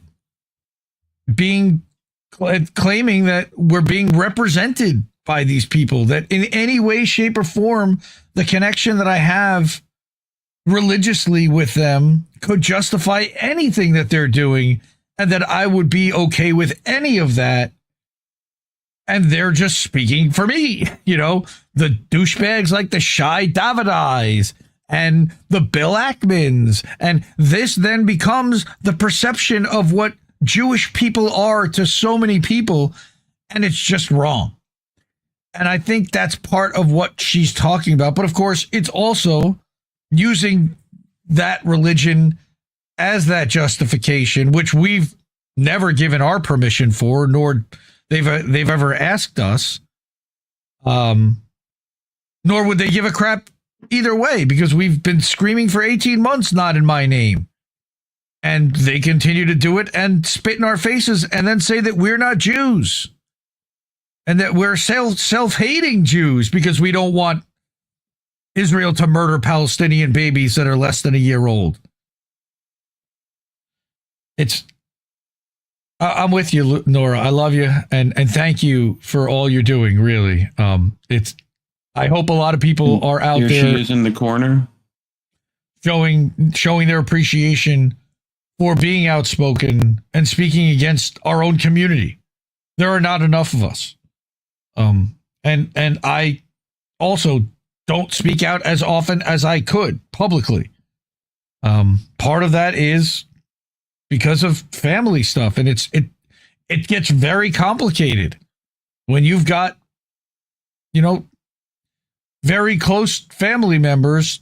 Do you walk away from your whole family over this? I mean, it happened. It's been happening, and it's really tough. So fuck Israel for even putting us in that position at all. So, yep. Let's continue with fuck Israel by having the obvious question asked by Jason Hickel, who's a pretty smart cookie. Don't always agree with everything you post. This one was right on.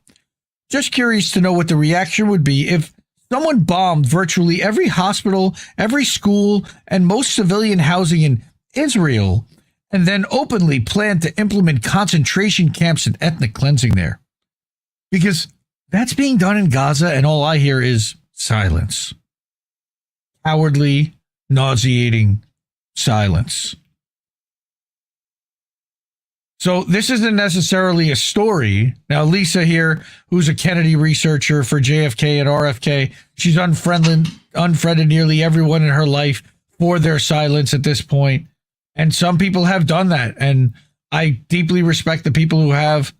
But sometimes that's just about everybody in your life, and it's really hard on those people, and I have feeling for them. It is more complicated than that with people who this is not on their radar, and it's not necessarily something that affects their life on a daily basis, even though they see it affects my life on a daily basis. And that hurts. Who are these people? Who are these people? Thank you. Yeah, that hurts. Sure. But everybody's got to do what they have to do to survive right now. And I just think that there are people that need to stick their head in the sands and believe what they need to believe, because otherwise it would bring their world crashing down together. And that doesn't necessarily serve anyone when they're holding it together to support 4, 5, 6 other people that have nothing to do with any of this. It's a very complicated situation. I don't know how to say any less about it. And then I got one more about the dam cracking and about just how much Israel has caused their own destruction.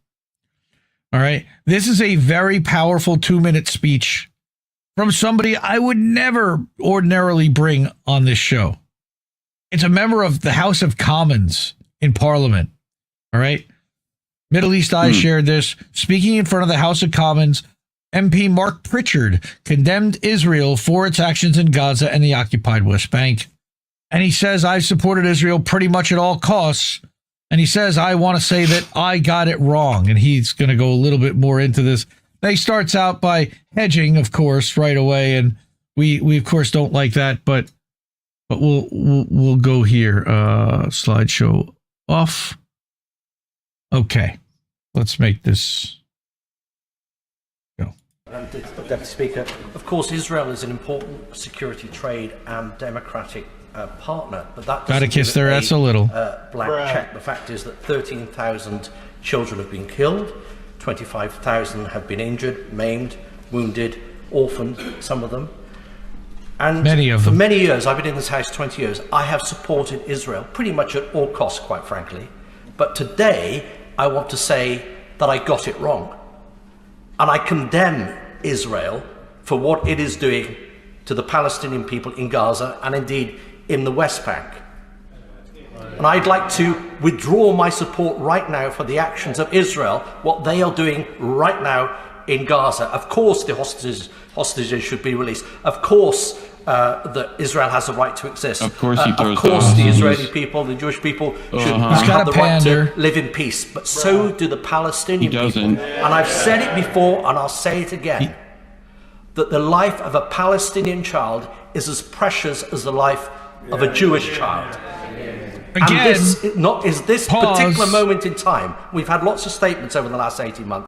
Palestinian child, Jewish child. What about no, it should have been Israeli child. If you're equating 1-to-1 Palestinian child to Jewish child, because guess what? There were Christian Palestinians, there were Muslim Palestinians. At one point, there were even Jewish Palestinians. Oh my God. Yes, there were, but they've murdered all of those, of course. But I just wanted to again note that he mentioned Palestinian child, Jewish child. Terrible. Child is as precious as the life of a Jewish child. And this particular moment in time, we've had lots of statements over the last 18 months.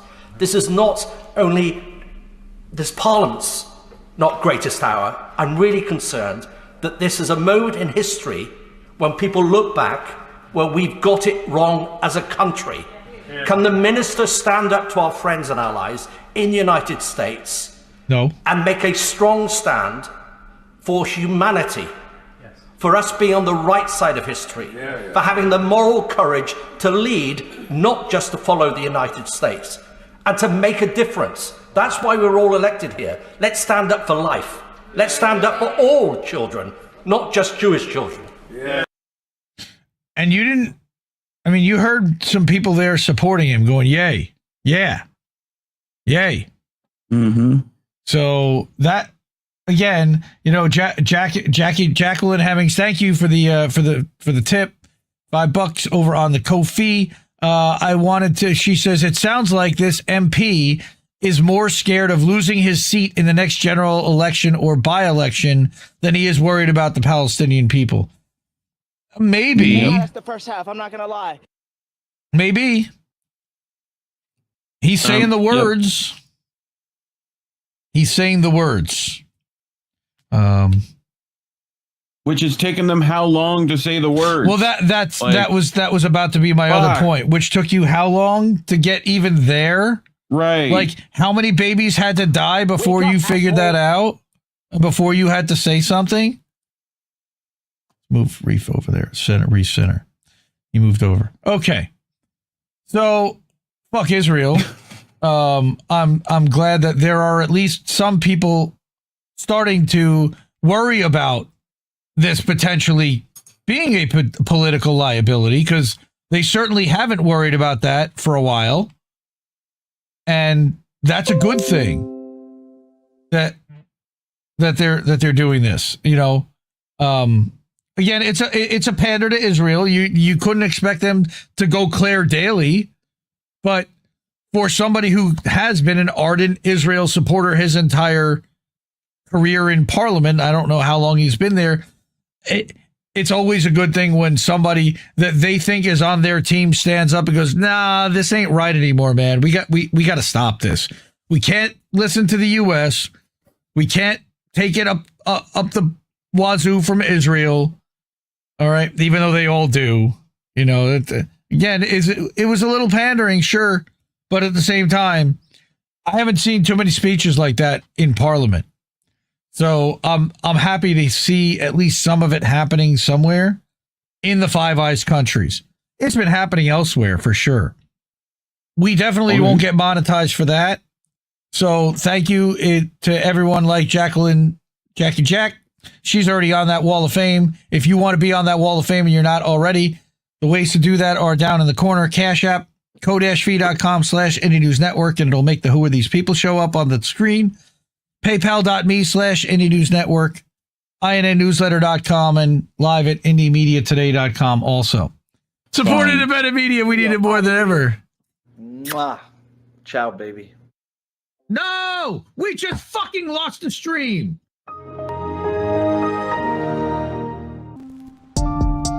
I guess this isn't such an awful place. Is that what you want me to say?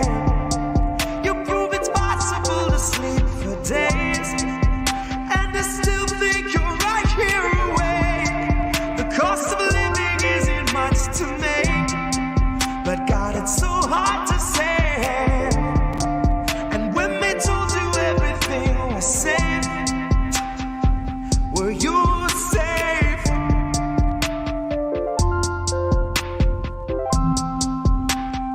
Were you safe?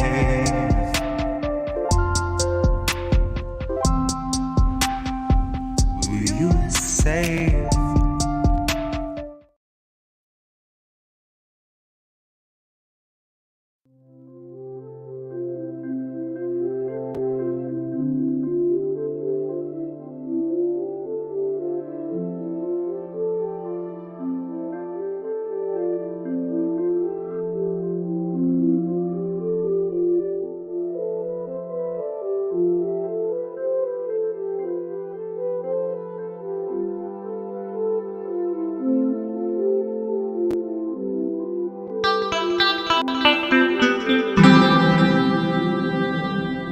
Who are these people?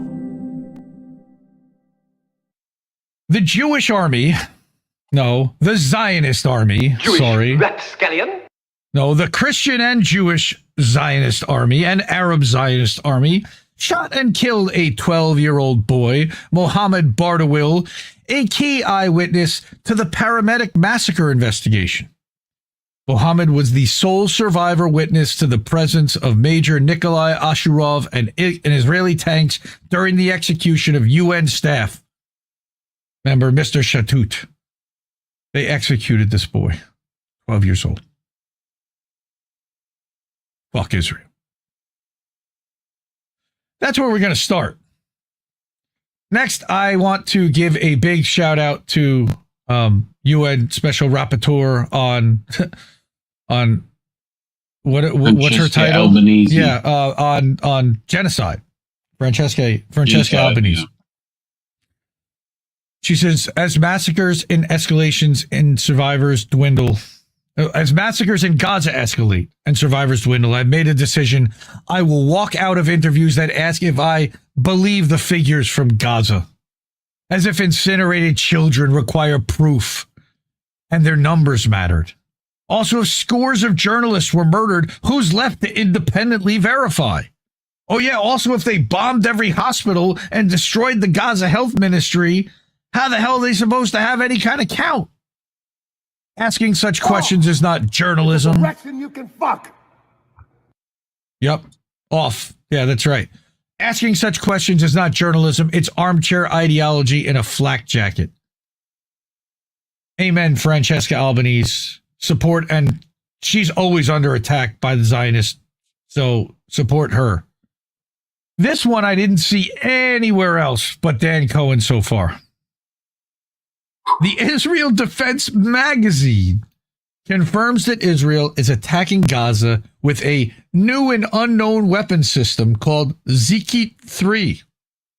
Markings were published indicating it's part of an advanced system, possibly originating from a missile, guided bomb, or unmanned aerial vehicle. Gaza is a laboratory for genocide, exported around the world as quote-unquote battle-tested.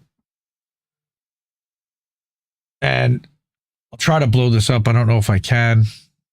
No, I can't. I'll read it out. In photos published on social media in the Gaza Strip, a metallic component was seen among the rubble of a bombed building, bearing markings that indicate a direct connection to the Israeli Air Force. The component, which appears relatively intact, has an identification plate that includes manufacturer details, a serial number, and an internal Israeli Air Force number, and a production date. On the plate, the name Zikit 3, which is chameleon, is inscribed, along with the part number, serial number this. I don't need that in that data. This is a recently USA on there.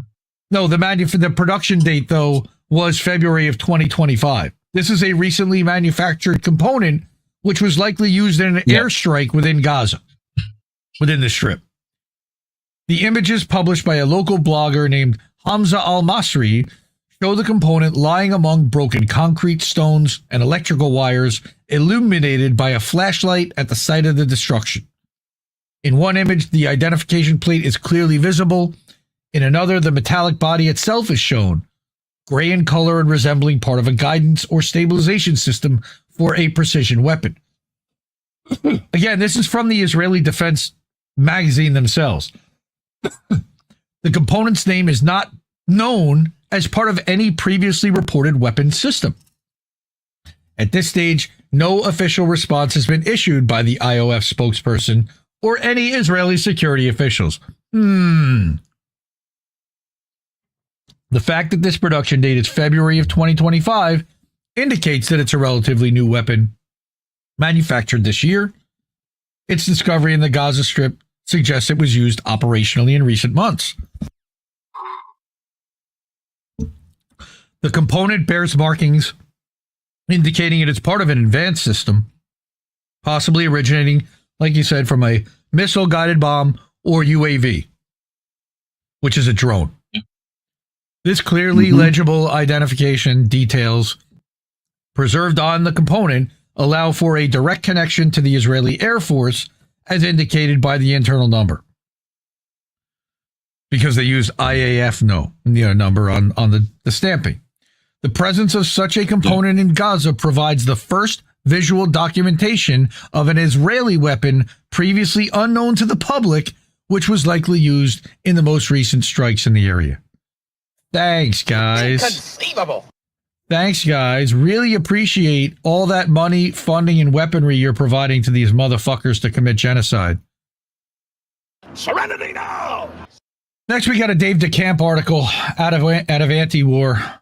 Israelis, and this was May 15th. So this was already 3 days ago, and they pounded the Gaza Strip nonstop for 3 days. And I'm going to report on that and bring stuff more about this. The Israeli military has intensified its attacks on Gaza amid President Trump's visit to the region. What a surprise. At least 100... Yeah, they played head fake. All right, again, at least 143 Palestinians were killed by Israeli attacks in Gaza on Thursday, Al Jazeera reported, as the Israeli military has intensified its strikes on the besieged territory amid Trump's visit to the region.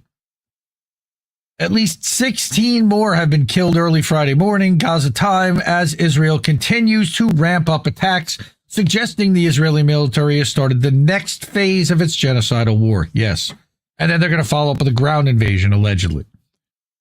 Health officials told Al Jazeera at least 61 killed in a barrage of attacks in Khan Yunis. Heavy Israeli strikes were also reported in Jabalia, northern Gaza, for the second day. They just hit the whole area. According to the Palestinian news agency Wafa, at least 15, including 11 children and 1 woman, were killed by the strikes in Jabalia. Photos and videos from Gaza on Thursday show many children among the casualties. Yeah. Wafa also reported that among those killed in Khan Yunis was a journalist named Ahmad al-Halou. Based on a previous report from Wafa, al-Halou's killing brings the total number of journalists then, by Thursday, killed to 213. We're up to 222 today. Gaza's health ministry said Thursday that the European hospital in Khan Yunis was out of service due to a recent Israeli attack, which targeted the outside of the facility with bunker-busting bombs. Because, sure, they need to build the Ben Gurion Canal one way or another, right? The Israeli military claimed it targeted an underground Hamas command and control center, but, of course, provided no evidence. We made it up. Secret tunnel. And an analysis from Sky News contradicted the claim. Quote, the attack caused significant damage to the infrastructure, including sewage lines, damage to internal departments, and destruction of the roads leading to the hospital. Exactly Israel's intent, the health ministry wrote on Telegram. According to Al Jazeera, Israeli attacks on Thursday also targeted the Al-Wada hospital in Jabalia and the Indonesian hospital in Khan Yunis. Internationals, they don't give a fuck. If you're trying to patch up any Palestinians, they're trying to kill you. The latest violence in Gaza comes as Israel continues to maintain a total blockade on the Strip, blocking all goods from entering, regardless of what all these Zionist fucking liars say. Okay, Dave has it right, which has been imposed since March 2nd. The World Health Organization said Tuesday that 57 children have starved to death since the blockade was imposed. You're going on almost 100 days of absolute siege. Nothing in. This came from Mahmoud Bassam also on Thursday evening. The bombing on the Gaza Strip has been ongoing for 3 hours without pause, with unprecedented intensity, as if it's the first day of the war. Explosions shake the ground, smoke fills the sky, and the scene brings back memories of those early days we thought had passed. Gaza's bleeding once again, and the world continues to merely watch. It's disgraceful. Ghost Art says 500 slaughtered the last 72 hours. Here's Mondo Weiss, and this was mad as hell, and I'm not going to take this anymore. This was Friday morning at 11:15. Israel has killed more than 250 Palestinians in Gaza in 48 hours. Oh. And then they're going to claim, well, that's not genocide because it's only 250 people. These motherfuckers. Well, they're adding to their numbers, right? As we're dropping bombs on them and making them run for their fucking lives. This was this morning. 5 journalists, 3 along with their families, have been killed in an Israeli bombing of Gaza since midnight. May their memories be a blessing. That was this morning. Yeah, this clown, an innocent mother and her 2 babies killed by Gaza terrorists. There are no... What? Where? They're all running for their lives. Is a mockery of morality. I'll take shit that never happened for 1,000, Alex. Get the fuck out of here. They don't even allow them to mourn their fucking dead in peace. Look what they did to Shireen's fucking funeral. Abu Akleh. I remember we covered that. Yeah, we did. Which was fucking wild. Issa Amro.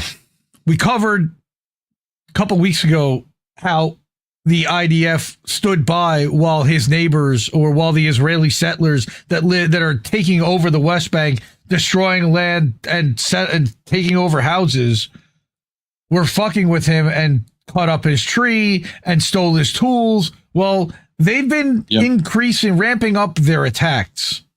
All right. So he posted this, that last night the Israeli settlers attacked my house with stones. They came at 4 a.m. to throw stones. Wait, I thought throwing stones was like an offense worthy of putting people in jail for 10 years, because that's what they do to the or worse. The Palestinians. No, it allows you to kill children. If children throw stones at you, you're allowed to shoot them. That's what happens in this country. So, are they burning a cross on this dude's front lawn? Is that what's happening? Effectively. No, well, it might as well be. No, they're setting his tree on fire, his land on fire. He says, last night, Israeli settlers attacked my house with stones. They came at 4 a.m. to throw stones and make fire on my family land, chanting about the death of my brother and wishing that I will die or be killed too. Before that, Israeli army came to make sure that I'm alone in the house. It's the reality of the Israeli occupation and apartheid. So let's listen to these motherfucking jerk-offs and listen. Children, these are children at 4 o'clock in the morning setting fire to this guy's land. And listen to this.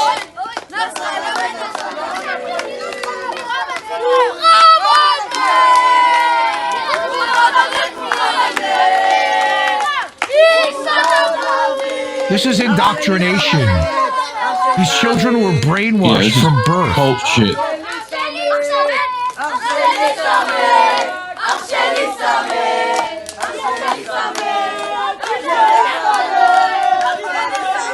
Yes, the soldiers were there to protect the settlers. That's right, Desert Mantis.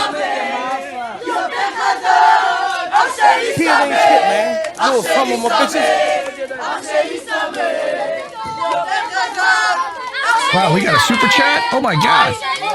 Stephen R., thank you. $100 from Stephen R., appreciate you. Damn, bro. Many self-claimed Although leftists YouTube's cut. Promote every fake tension between Trump and Netanyahu as if it's even real.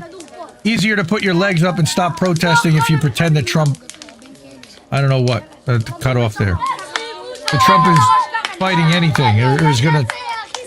wasn't a tool. Yeah.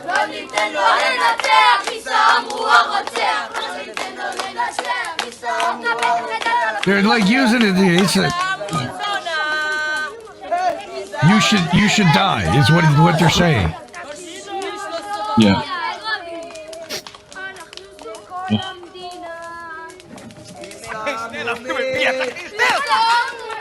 Thank you, Stephen. Really appreciate you. Appreciate you, fam. Oh. So this is what Issa's dealing with at 4 o'clock in the morning, and it just goes on and on and on. And the IDF is standing there watching these kids do this and protecting them to make sure that, heaven forbid, he came out to try. Now, first of all, there are 20 of them. They would just start throwing rocks at him, and he'd end up in the hospital. So he's staying inside. They're breaking his windows. They're setting fire to his land. This has 1 million views. Thankfully. Eva Bartlett, I'm glad you're okay, Issa, but damn, they are hideous. Yeah, they certainly are. But it's not done there. Here's the head fake. Posted something else about it, if I can find it. Here's the head fake about Trump's personal negotiator, Steve Witkoff, told mediators the U.S. isn't going to force Israel to end the Gaza slaughter, even after they got the American kid out, who certainly looks a lot healthier than a lot of the people that have been let out of the Israeli prisons. Let me tell you, they won't let him speak, from what I understand. What a surprise. U.S. won't force Israel to end the Gaza slaughter. Netanyahu is refusing to end his genocidal war and has vowed it will continue even if more hostages are released. Another Dave DeCamp. Dave DeCamp, by the way, Indie Media Award honoree, as is antiwar.com. Support Dave, support anti-war. Dave said he's going to be starting to do some stuff on Substack. Hopefully he chooses to do that. So Dave writes to a Substack newsletter near you. No, not Rachel. No, we can't have that. No. Okay. U.S. Middle East envoy Steve Witkoff has told Arab mediators that the U.S. will not force Israel to end its genocidal war in the Gaza Strip. Womp, womp. The report, which cited Arab officials and has said Israeli Prime Minister Benjamin Netanyahu was staunchly refusing to end military operations in Gaza, a position he made clear in public comments as the Israeli military is preparing a major escalation. Again, this was 3 days ago. Not really that much of a surprise, except that Trump could make him do that now, right now. He could literally call up Bibi in the middle of the night and say, you motherfucker, cut the bombs off right now, or we're going to start fucking shooting Israelis. They would stop right now. That won't happen. That's right. But that's what it's going to take. It's going to take somebody threatening to kill Israelis and then actually having to do it before they do it. And Israel may kill whoever threatens them. They have Where's Daddy? Rule of acquisition. 76. Every once in a while, declare peace. It confuses the hell out of your enemies. Well, that's what they did. That's exactly what they did in letting that kid out. All right. We in the coming days will be entering with all our strength to complete the process to subdue Hamas, even though he knows that it's not about Hamas. All right. Yeah. It could be that Hamas will say, pause. We want to release another 10 hostages. Okay, release them. We will receive them. And then after, why would you release them then?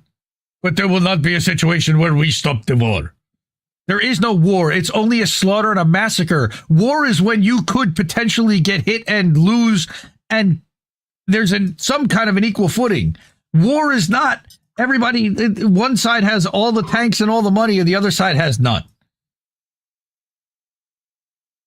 And right of the travel, passport. Bibi's allowed to fly around the world. Nobody's allowed to leave Gaza. But it's a war. The Times report also cited a source who was present at the meeting with Witkoff that Witkoff held with the family members of Israeli captives held in Gaza last week. Of course, they guaranteed said that it's Bibi's fault that they're not out yet. The source said that Witkoff largely agreed with the position of Arab mediators that Israel's plan to escalate will not be effective. For whom? At another meeting with hostage families this week, Witkoff was pressed on why the U.S. didn't force Israel to stop. We're not the Israeli government. We don't disagree. The Israeli government is a sovereign government. They can't tell us what to do, and we can't tell them what to do. Gaslighting motherfucker. Israel's military operations in Gaza are entirely reliant on U.S. military aid, meaning the U.S. has the ability to pressure Netanyahu to end the slaughter and allow humanitarian aid into Gaza at minimum, which has been under total Israeli blockade again since March 2nd. Are we the baddies? According to the Times report, Witkoff is now proposing a deal for a weeks-long ceasefire that lets Israel reload that would release a few captives. Hamas's position is that it's willing to free all the hostages at once in exchange for a permanent ceasefire and a releasing of all of the Palestinian hostages in Israeli prisons, like 10,000 of them or more. Witkoff has insisted that during the week-long truce, the U.S. would ensure, and you know that there's never been a truce. Israel's never once ceased fire. Even during the ceasefire, they killed over 100 Palestinians. The U.S. would ensure Israel entered talks on a lasting deal. But Hamas is unlikely to agree to an agreement without an upfront commitment to a permanent truce. Israel was supposed to end, no, not just a permanent truce, but a permanent exiting of the space. Get the fuck out. Stop stealing our land. They've already moved the line in 1.5 miles all along. We covered that a couple weeks ago. Israel was supposed to enter talks under permanent ceasefire under the deal that was signed in January, but of course they welched on that deal too. So why the fuck would you accept any deal that they made? I can't say fuck Israel enough.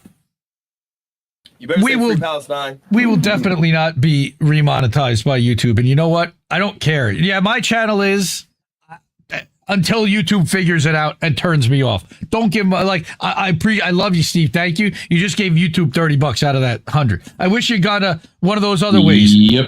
Cash App, Ko-fi, PayPal, Cash App, IndieNewsNow newsletter. All those ways get us at least 90% of the money, if not more. 88% with Ko-fi, with the Substacks. Comes up on stream. Substacks. We give up 10% to Substack and then another 2% to Stripe. So it's 12% on Substack. Substack newsletter. PayPal, if you do it as friends and family, no fees at all. Ko-fi, it's like 5%. Cash App, no fees at all. YouTube, 30% fee. Rumble Rant, 50% fee. Rumble channel subscription. Rumble channel subscription. Now they're taking even a few percentage points. Allegedly, they used to give you 100%. They stopped doing that. Allegedly, I haven't checked. Fraud Squad, hold it, sister. Support independent media, kids, because we need it more than ever. And I love you. And have a good night, fam. Keep listening to what boats have to tell you. No, we just fucking lost the stream. I I guess this isn't such an awful place. Is that what you want me to say? You prove it's possible to sleep for days, and I still think you're right here awake. The cost of living isn't much to make, but God, it's so hard to say. And when they told you everything was safe, were you safe?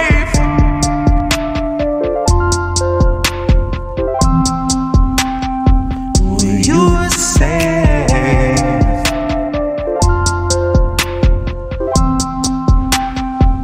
Were you safe?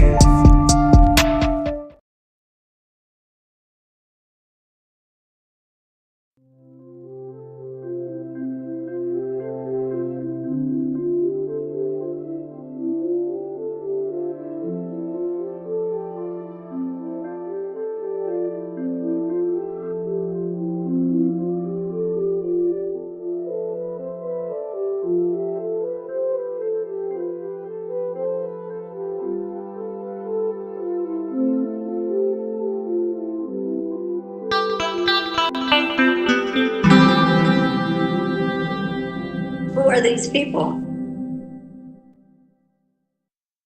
The other thing I wanted to mention, and I did mention it earlier during the Fuck Israel segment, was the Dissidents article about Bari Weiss and the Free Press, which was outstanding. Oh my God. But it's super long. So you're going to have to go read that yourself. It'd probably take me a half hour just to read through it. But after reading it, which is, again, an outstanding piece, it's called The Free Press, Selling the Israel Lobby's Agenda Under the Banner of Fearless Journalism. Where have we seen this before? Huh. All right, so that's the Free Press funded by Bari Weiss. So I had a comment on top of all this is that Bari Weiss is a Netanyahu toady. Now, this is playing off of her appearance on the Joe Rogan show where she called Tulsi Gabbard a Assad toady. And he's like, what exactly is that? She didn't really have a good answer. Bari Weiss is a Netanyahu toady, but I'll explain what it is. She's a war crime whitewasher and an apologist for people who brag about baby murderers and government-sanctioned rapists and committing prisoner torture in our society today. We have hundreds of documented cases of this. I have no idea who would pay for that garbage propagandist publication. This is what our leaders have decided will be acceptable. I think it was a great job by the Dissident to break down who and what is behind the messaging being pushed across Substack and the entire internet, thanks to venture capitalists like Andreessen Horowitz and David Sachs and everybody else that valued the outlet at $100 million last October. It's probably worth more than that today.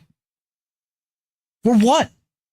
How much revenue are they actually generating for Substack? So, and it's impossible that this venture is profitable considering all that it's gotten. So ask yourself why it's being funded, likely at a loss, to the valuation of $100 million. Is that what they value the effect of their propaganda because it gets into X amount of places and could command X amount of advertising? I don't believe they sell ad space. I could be wrong. So again, read the Dissidents article. It was outstanding. Here's the beginning of it. In selling the Israel lobby's agenda under the banner of fearless journalism. Bari Weiss's The Free Press sells itself as an adversarial independent outlet, but functions as a propaganda arm for the Israeli government. So, yeah, here you go. 1.25 million overall subscribers, 155,000 paid subscribers. Again, who's paying to be propagandized by this nonsense for confirmation bias, not facts, just absolute nonsense. All right. Anyway, fired up again today too. APAC Nepo baby. Okay. So if you go through all the sections here and you can see them here, like father, like daughter, this will take you right to it. And this is all about her father. All right. Lou Weiss, APAC connected father.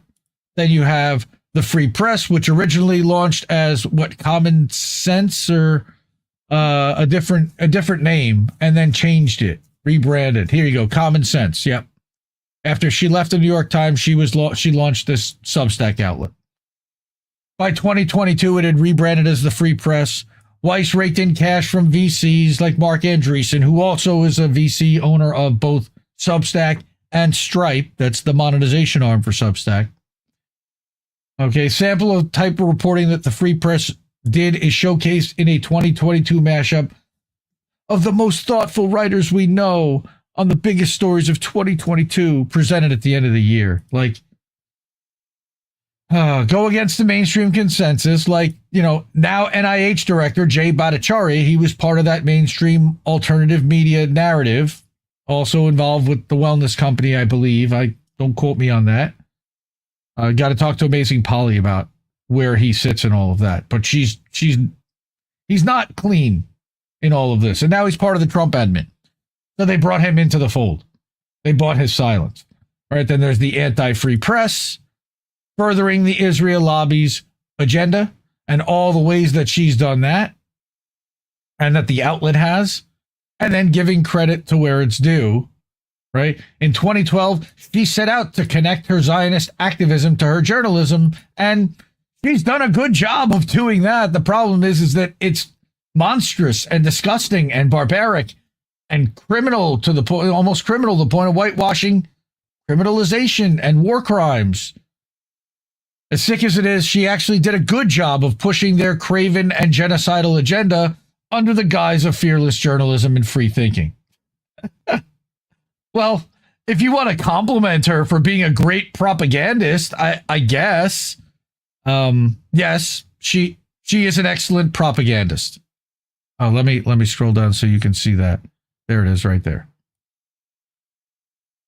Unreal. Okay. This was actually a really good article, and it went in depth and it went really deep. So I appreciate that. Subscribe to The Dissident. He's looking for paid subscribers, and he's been putting out a mountain of content lately.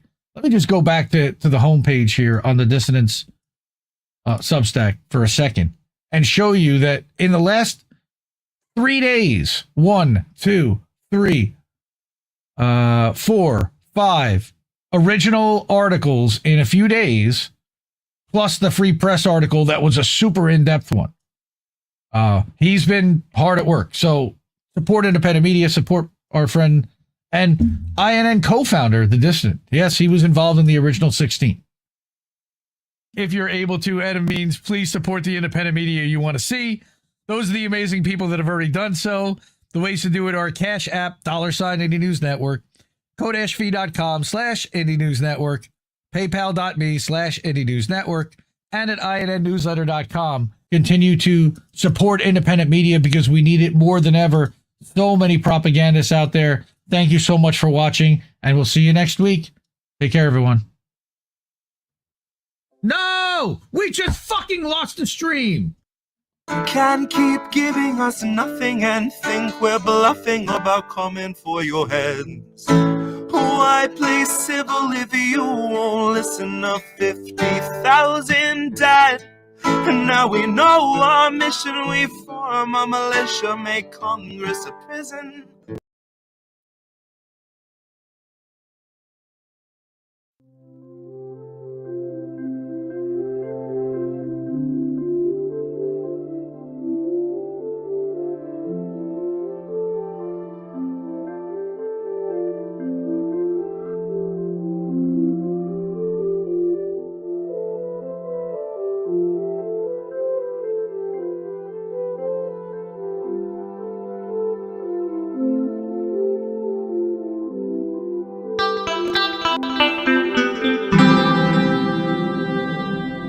Who are these people? You know, we're not really that critical, and we don't talk necessarily about Ukraine because we know it's just literally a proxy for NATO. So they're just a vassal. We really are focusing on where the money's coming from, and that's what we're going to talk about tonight. That's next, which is our Fuck Israel segment, because we have to do one every week. This is Fuck Israel. We have to. They're making us do this because they keep doing this. So the first one's a short story, and I didn't even want to bring this, but man, it's so powerful. And the basics, and I think you talked about, you talked about this on Wednesday night. I think this kind of inspired that too, about a woman and privacy and how she feels. What was the word that you used on the starvation? Suffocation. That's what it is. Suffocation. How she feels suffocated mentally because she can't even cry in peace. But this goes even further. Yep. Right? Because Mondo Weiss, another Indie Media Award honoree, outstanding publication. Please support them if you can. All right, we need independents like this that are user-funded, that don't take big money funding. All right, the war where women's bodies lost their rights. The war in Gaza is not only the story of rubble and airstrikes, it's a story of a girl getting her period under bombardment, the mother bleeding in silence and miscarrying on cold floors giving birth under drones. Like, this is what they're living with right now. That was from Beit Lahia, February 20th. That's Getty image or APA images. Yeah. This woman says, in October, I bled for 10 days without access to a proper bathroom. The house we fled to, like most shelters in Gaza, had no privacy. 40 people slept in 2 rooms. The bathroom had no door, only a torn curtain. I remember waiting for everyone to sleep so I could clean myself with a bottle of water and scraps of cloth. I remember praying I wouldn't stain the mattress I shared with 3 other cousins. I remember the shame, not of my body, but of being unable to care for it. In war, the body loses its rights, especially the female body. The headlines rarely speak of this. Who are these people? Thank you. Hey, the headlines appreciate it, fam. Rarely speak of this, of what it means for a girl to get her period under bombardment, of mothers, again, forced to bleed in silence and miscarry on cold floors and give birth under drones. The war in Gaza is not only a story of rubble and airstrikes, it's a story of bodies interrupted, invaded, and denied rest. And yet somehow these bodies continue. They have no choice. That's how life works. As a Palestinian woman and a displaced student now living in Egypt, I carry this bodily memory with me. Not as a metaphor, but as a fact. My body still flinches at loud noises. My digestion falters. My sleep comes in fragments. I know many women, friends, relatives, neighbors who've developed chronic illnesses during the war, who lost their periods for months, whose breasts dried up while trying to breastfeed in shelters. What happens when you can't get clean water? War enters the body like an illness and stays. Israel enters the body like an illness and stays in this case. Sorry, I'm going to say it. Not her. The Gazan body is a map of interruption. It learns early to contract itself, to take up less space, to stay alert, to suppress desire, hunger, bleeding. The public nature of displacement destroys privacy while the constant fear gnaws at the nervous system. Women who once guarded their modesty now change clothes in front of strangers. Girls stop talking about their cycles. Dignity becomes a burden that no one can afford. This is the paradox of survival. The same body that's denied safety becomes the instrument of resistance. Women boil lentils over candlelight. They calm children in basements. They cradle the dying. These acts aren't passive. They are radical. Yes. To menstruate, to carry, to feed, to soothe amid destruction is to insist on life. She returns, this woman, again and again to the image of her mother during the war. Her back hunched over a pot, her hands shaking, her eyes scanning the ceiling with every sound. This did not start October 7th. She didn't eat until everyone else did. No. She didn't sleep until the kids did.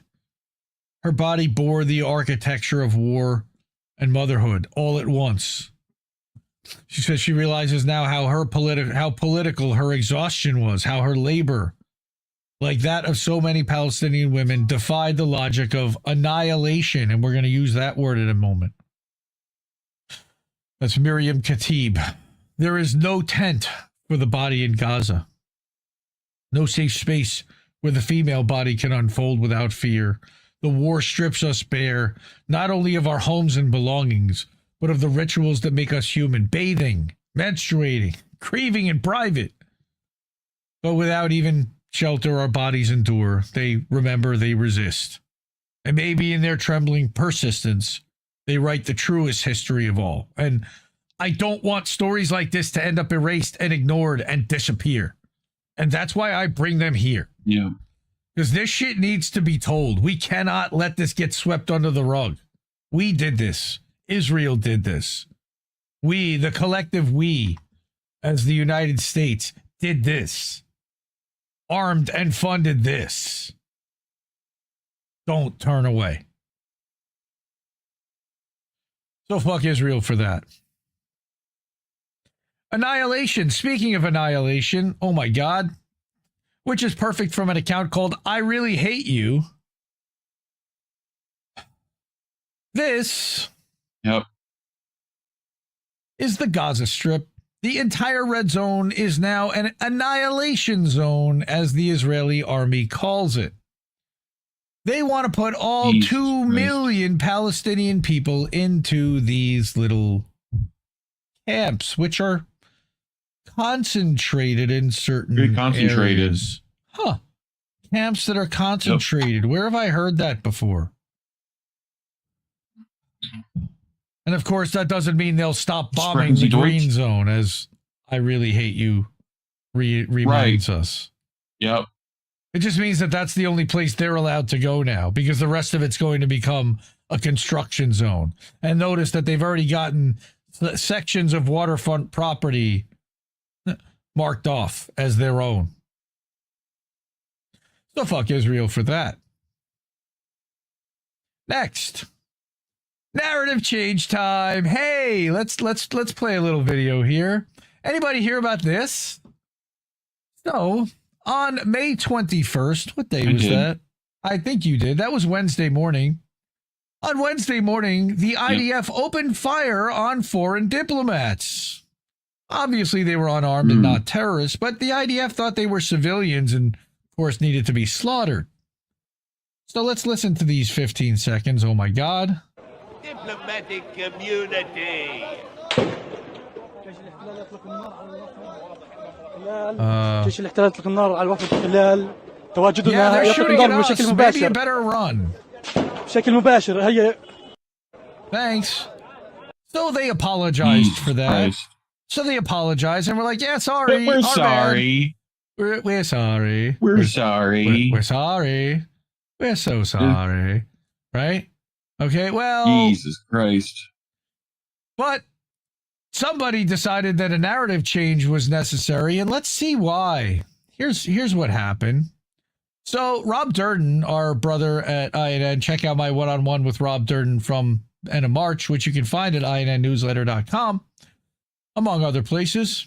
May 21st, it was all about the foreign diplomats coming under Israeli fire on official West Bank visit. Huh. Why? Warning shots. The army fired warning shots at French and other diplomats. A little bit more detail. UK calls for an investigation. Huh.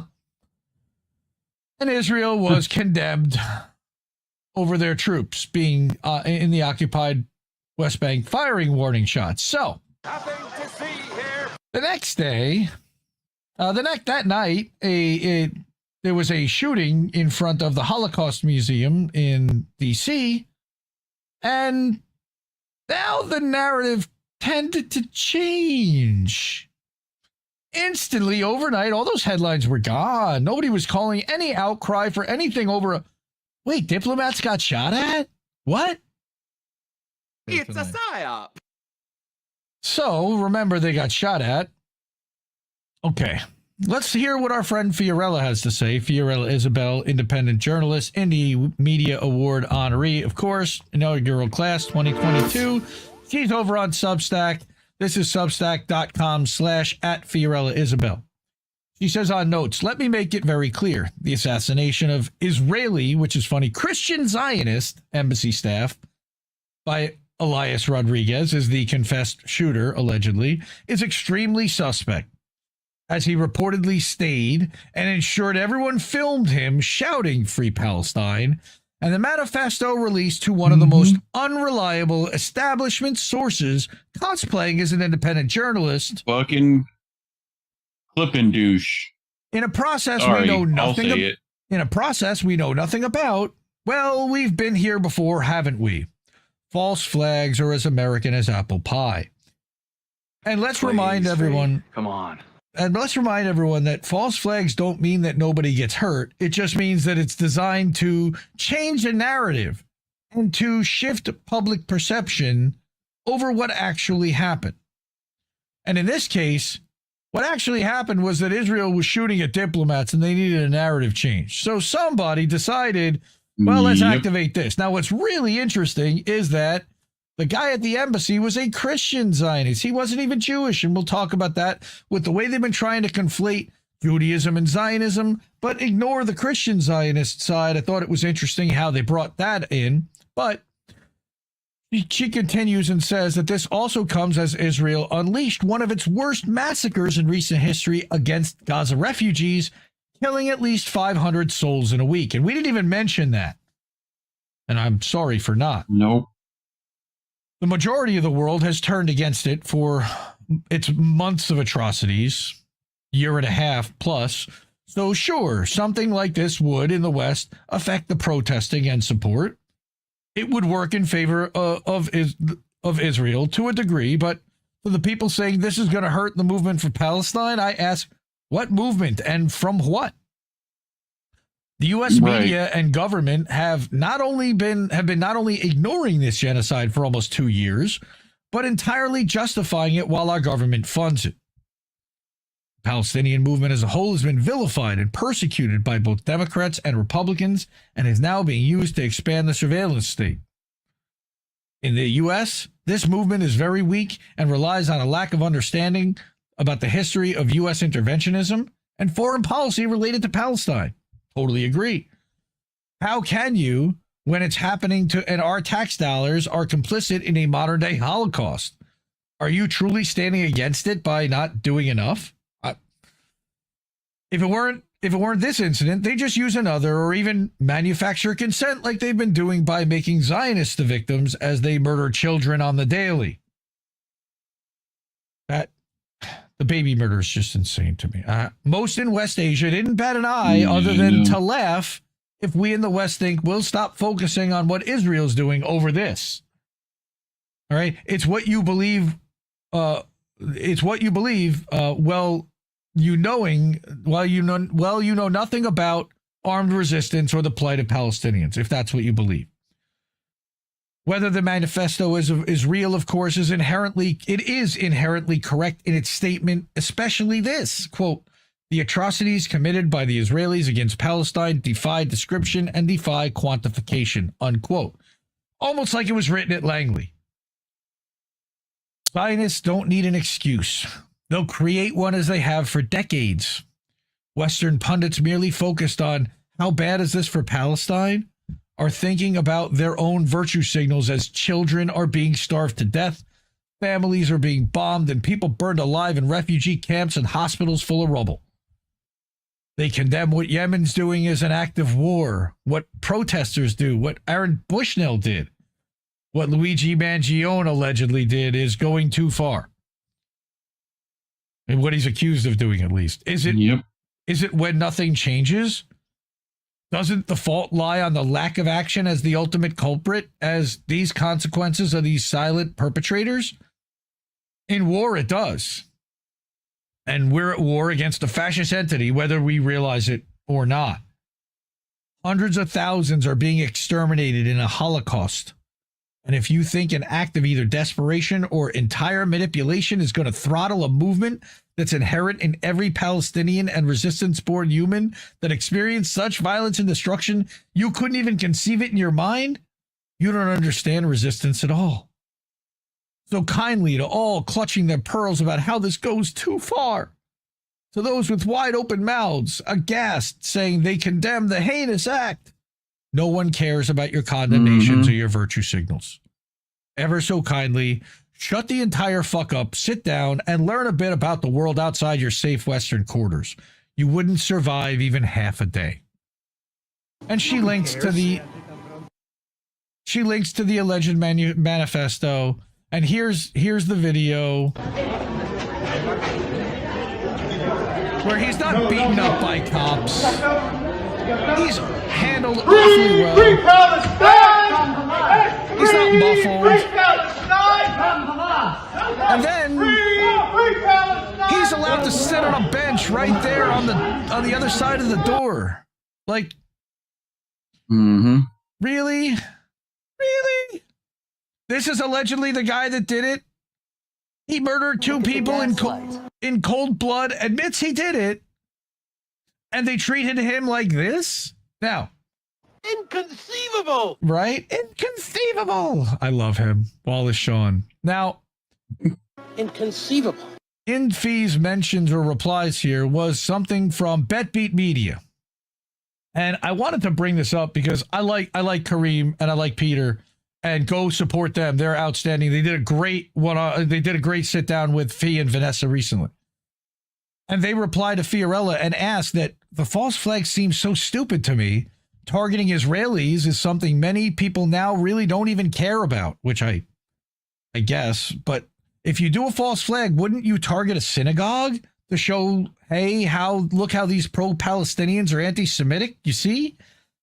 See, but I think that's just the opposite. They did do Go ahead. The Museum of the Holocaust. Right. They did it at the Holocaust Museum. Right. But I said to I think it's Kareem who replies on the BetBeat account, just the opposite. It's the fact that it happened on American soil that changes how most Americans see this, sadly, versus the genocide halfway around the world. They're completely disconnected from it, unfortunately. We're not. Like, we bleed this shit every day. We see this in our feeds, and we're screaming about it daily. We're showing it on our shows. We're sharing it with people anyone who look at it. If it were a synagogue, it would only be directed at Jews. But this is a Christian Zionist murdered in a public place. Zionists will still call this anti-Semitism, claiming that the murderer didn't even know that this guy was a Christian, and that they're not just targeting quote-unquote Jews in synagogues. Now they have to fear being anywhere in public, even at a Holocaust museum. He was a volunteer for the IDF, right? See, this is a way to get Christians upset at Israel for bringing upon this kind of violence now to American soil. My feeling is that it was the press coverage surrounding that IDF shooting at the delegation in Ramallah in the West Bank, what we showed earlier, that likely led to someone calling to trigger the false flag op, allegedly, to change the news coverage overnight. False flag doesn't mean nobody ends up hurt. It's actually part of the op. And I mentioned to him that I was going to talk about this. All right. Were they at the Holocaust Museum to try to pick up no, Mastermind Hour. There was a private event there. It closed at 5:00. There was a private event, and they were leaving the private event, and somebody jumped out and shot them. Murder. Terrible. It's terrible. Look, we don't want to see anybody killed on American soil. I mean, I'm not going to clutch my pearls. This guy volunteered to be in the IDF and to protect the Israeli embassy. Then he was invited to this Holocaust Museum thing. It's a terrible story because he was engaged, right? More ways to garner sympathy. He's got a pregnant wife. They killed the wife too, right? I believe it was the husband-wife thing. So narrative change, we need that. Now, what's interesting is Nick did a really good video about this. So I'm going to bring this. It's about a 3-minute video for Hotspot. And my comment on this was that all of this, I would only add again that the result mostly benefits Israel's agenda in multiple ways, including stoking anti-Iranian sentiment, because they could potentially pin it on a hitman. I'm waiting for the announcement that connects the murderer to Iran to fit the narrative that CIA, Plan Beitar, and Mossad want to push, because we know that they're looking toward that. But they also do want to propagandize the Christians in America to support war with Iran, potentially. And if this was an Iranian, maybe, or somebody supporting it. And what they've been doing is saying that Iran supports the Palestinian people. So by extension, now you've got Iran supporting Palestinians, and this kid supports Palestinians, so therefore Iran. Forget Israel. Don't look at Israel. Don't look at Israel, whatever you do. Okay? So here's Nick's video. All right, let me unmute and let's start that again. Let's go. A former IDF war criminal was smoked outside of a Jewish museum in Washington, D.C. by a lone shooter who was arrested while shouting "Free Palestine." Free, free Palestine! Free, free Palestine! Free, free Palestine! I'm sorry, but this story just absolutely reeks of a false flag. Wait, you're telling me that this shooter killed 2 members of the protected class while being arrested peacefully and given an opportunity to have a glamour shot and scream "Free Palestine" at the camera? Well, I guess our First Amendment is officially done for. Whether this is a false flag or not is mostly irrelevant. Our government will still take advantage of this to roll back our rights and expand state power. The talking points are already out, with Zionists claiming that the Free Palestine movement want to globalize the Intifada and murder all Jews. No, we want you guys to stop murdering children. This is a moment when we need to look ourselves in the mirror and say, we've got to stop this because the consequences are deadly. When you have protesters chanting "globalize the Intifada" in the streets of major cities, this is what they mean. Free Palestine. We hear that on the streets, we hear that on college campuses, and there are a lot of people who have been worried that that has been turned into a call to arms and a call to action and violence. In World War II, we did not negotiate a surrender with the Nazis. We did not negotiate a surrender with the Japanese. We nuked the Japanese twice in order to get unconditional surrender. That needs to be the same here. You guys see how the story is designed to distract from the fact that these people are committing a genocide, and the fact that they want to legitimize their anti-Semitism hoax so they can crack down on the free speech of Americans? The guy that was murdered wasn't even Jewish. He's a Christian Zionist traitor who served in the IDF, who called for Israel to murder more children. Direct action targeting genocide supporters have nothing to do with Jewish hate or anti-Semitism. So false flag or not, you guys notice how the ruling class takes advantage of these events in order to push their narrative and crack down on dissent. And this is something that we should absolutely not tolerate. Dude, fire. That Nick nailed it. Seriously, Nick nailed that. All right. So shout out to Nick on that. Also, by the way, he uses Zay Squirrel's tweet. Zay Squirrel's been all over this too. So again, because of all of that, why is that happening? All of that's happening because Israel is dropping bombs on kids. Stop murdering kids. The kids go home, we go home, and we stop screaming about that for now, and then give the land back and do all the other things that we've been saying that you need to do because you've made it untenable for them. Now what are you going to do? You've turned the whole place into a wasteland. Now you're trying to either offload them or murder them. Who knows? Pushing them into these 3 little camps. What camps? That are concentrated outside the Annihilation zone? The red is the Annihilation zone. Again, reminder, Annihilation zone. Holy shit. The last thing I wanted to talk about were the spy flights. Now, Declassified UK, and specifically Matt Kennard, who started tracking this, has been tracking for months how the UK has been using its bases in Cyprus and elsewhere to provide air support and spy flights on behalf of Israel over Gaza. Yep. And what I've done here is documented just a half dozen of them here and brought a bunch of them showing exactly. And he's got like flight patterns and paths and plane numbers. The Ministry of Defense has confirmed to Declassified UK spy flights to Israel will continue. RAF spy flights heading to Gaza have left the UK base on Cyprus 5 of the last 6 days, according to flight data. They track this.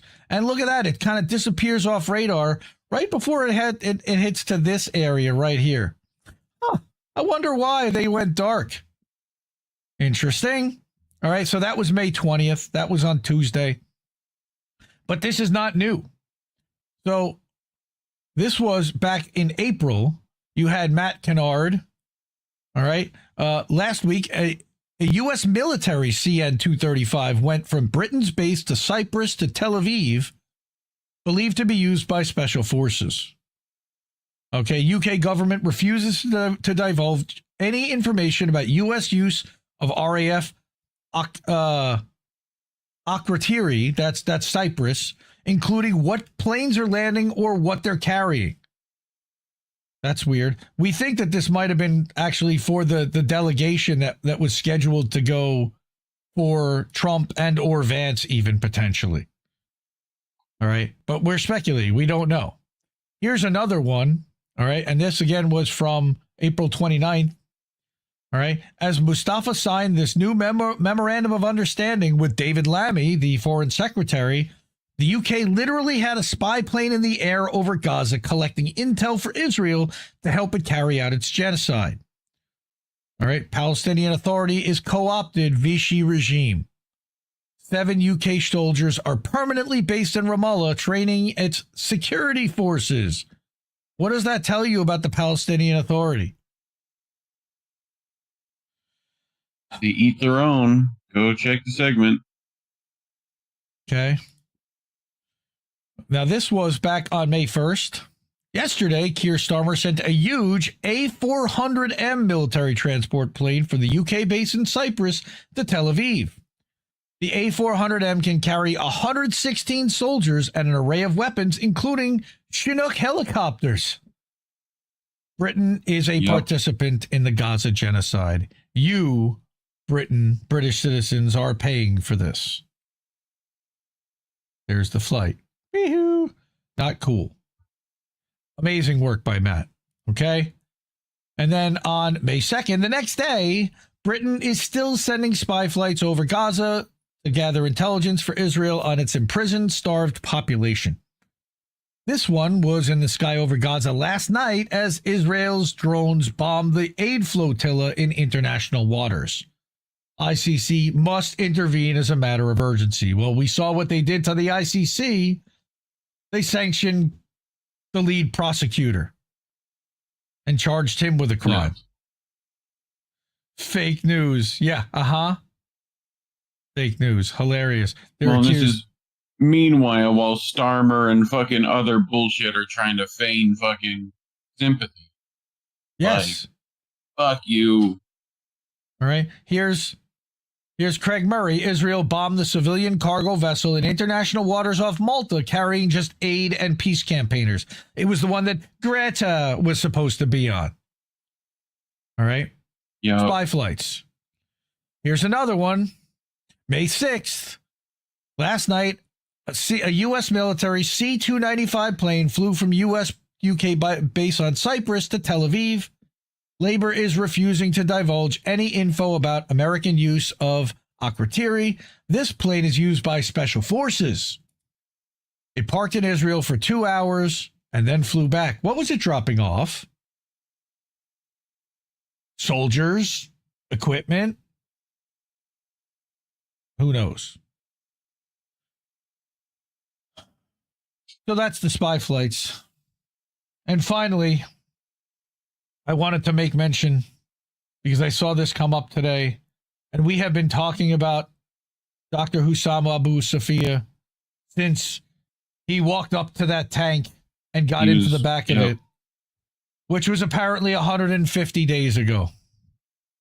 He's still sitting in an Israeli prison somewhere being tortured, potentially. We don't know what his condition is, and even if he's alive at this point. My guess is if he weren't, they would tell us. But we don't know. Yeah. That was earlier tonight, and I wanted to add that to the deck in order to bring that tonight. So thank you, Jimmy J, for the win, for keeping Hussam Abu Safia's case and story active. So, fuck Israel, like I keep saying repeatedly. Free Palestine! If you're able to, Adam means please support the independent media you want to see. Those are the amazing people that have already done so. The ways to do it are Cash App, $Indie News Network, Kodashfee.com/Indie News Network, paypal.me/IndieNewsNetwork, and at INNnewsletter.com. Continue to support independent media because we need it more than ever. So many propagandists out there. Thank you so much for watching, and we'll see you next week. Take care, everyone. No! We just fucking lost the stream! You can't keep giving us nothing and think we're bluffing about coming for your heads. Why play civil if you won't listen? 50,000 died, and now we know our mission. We form a militia, make Congress a prison.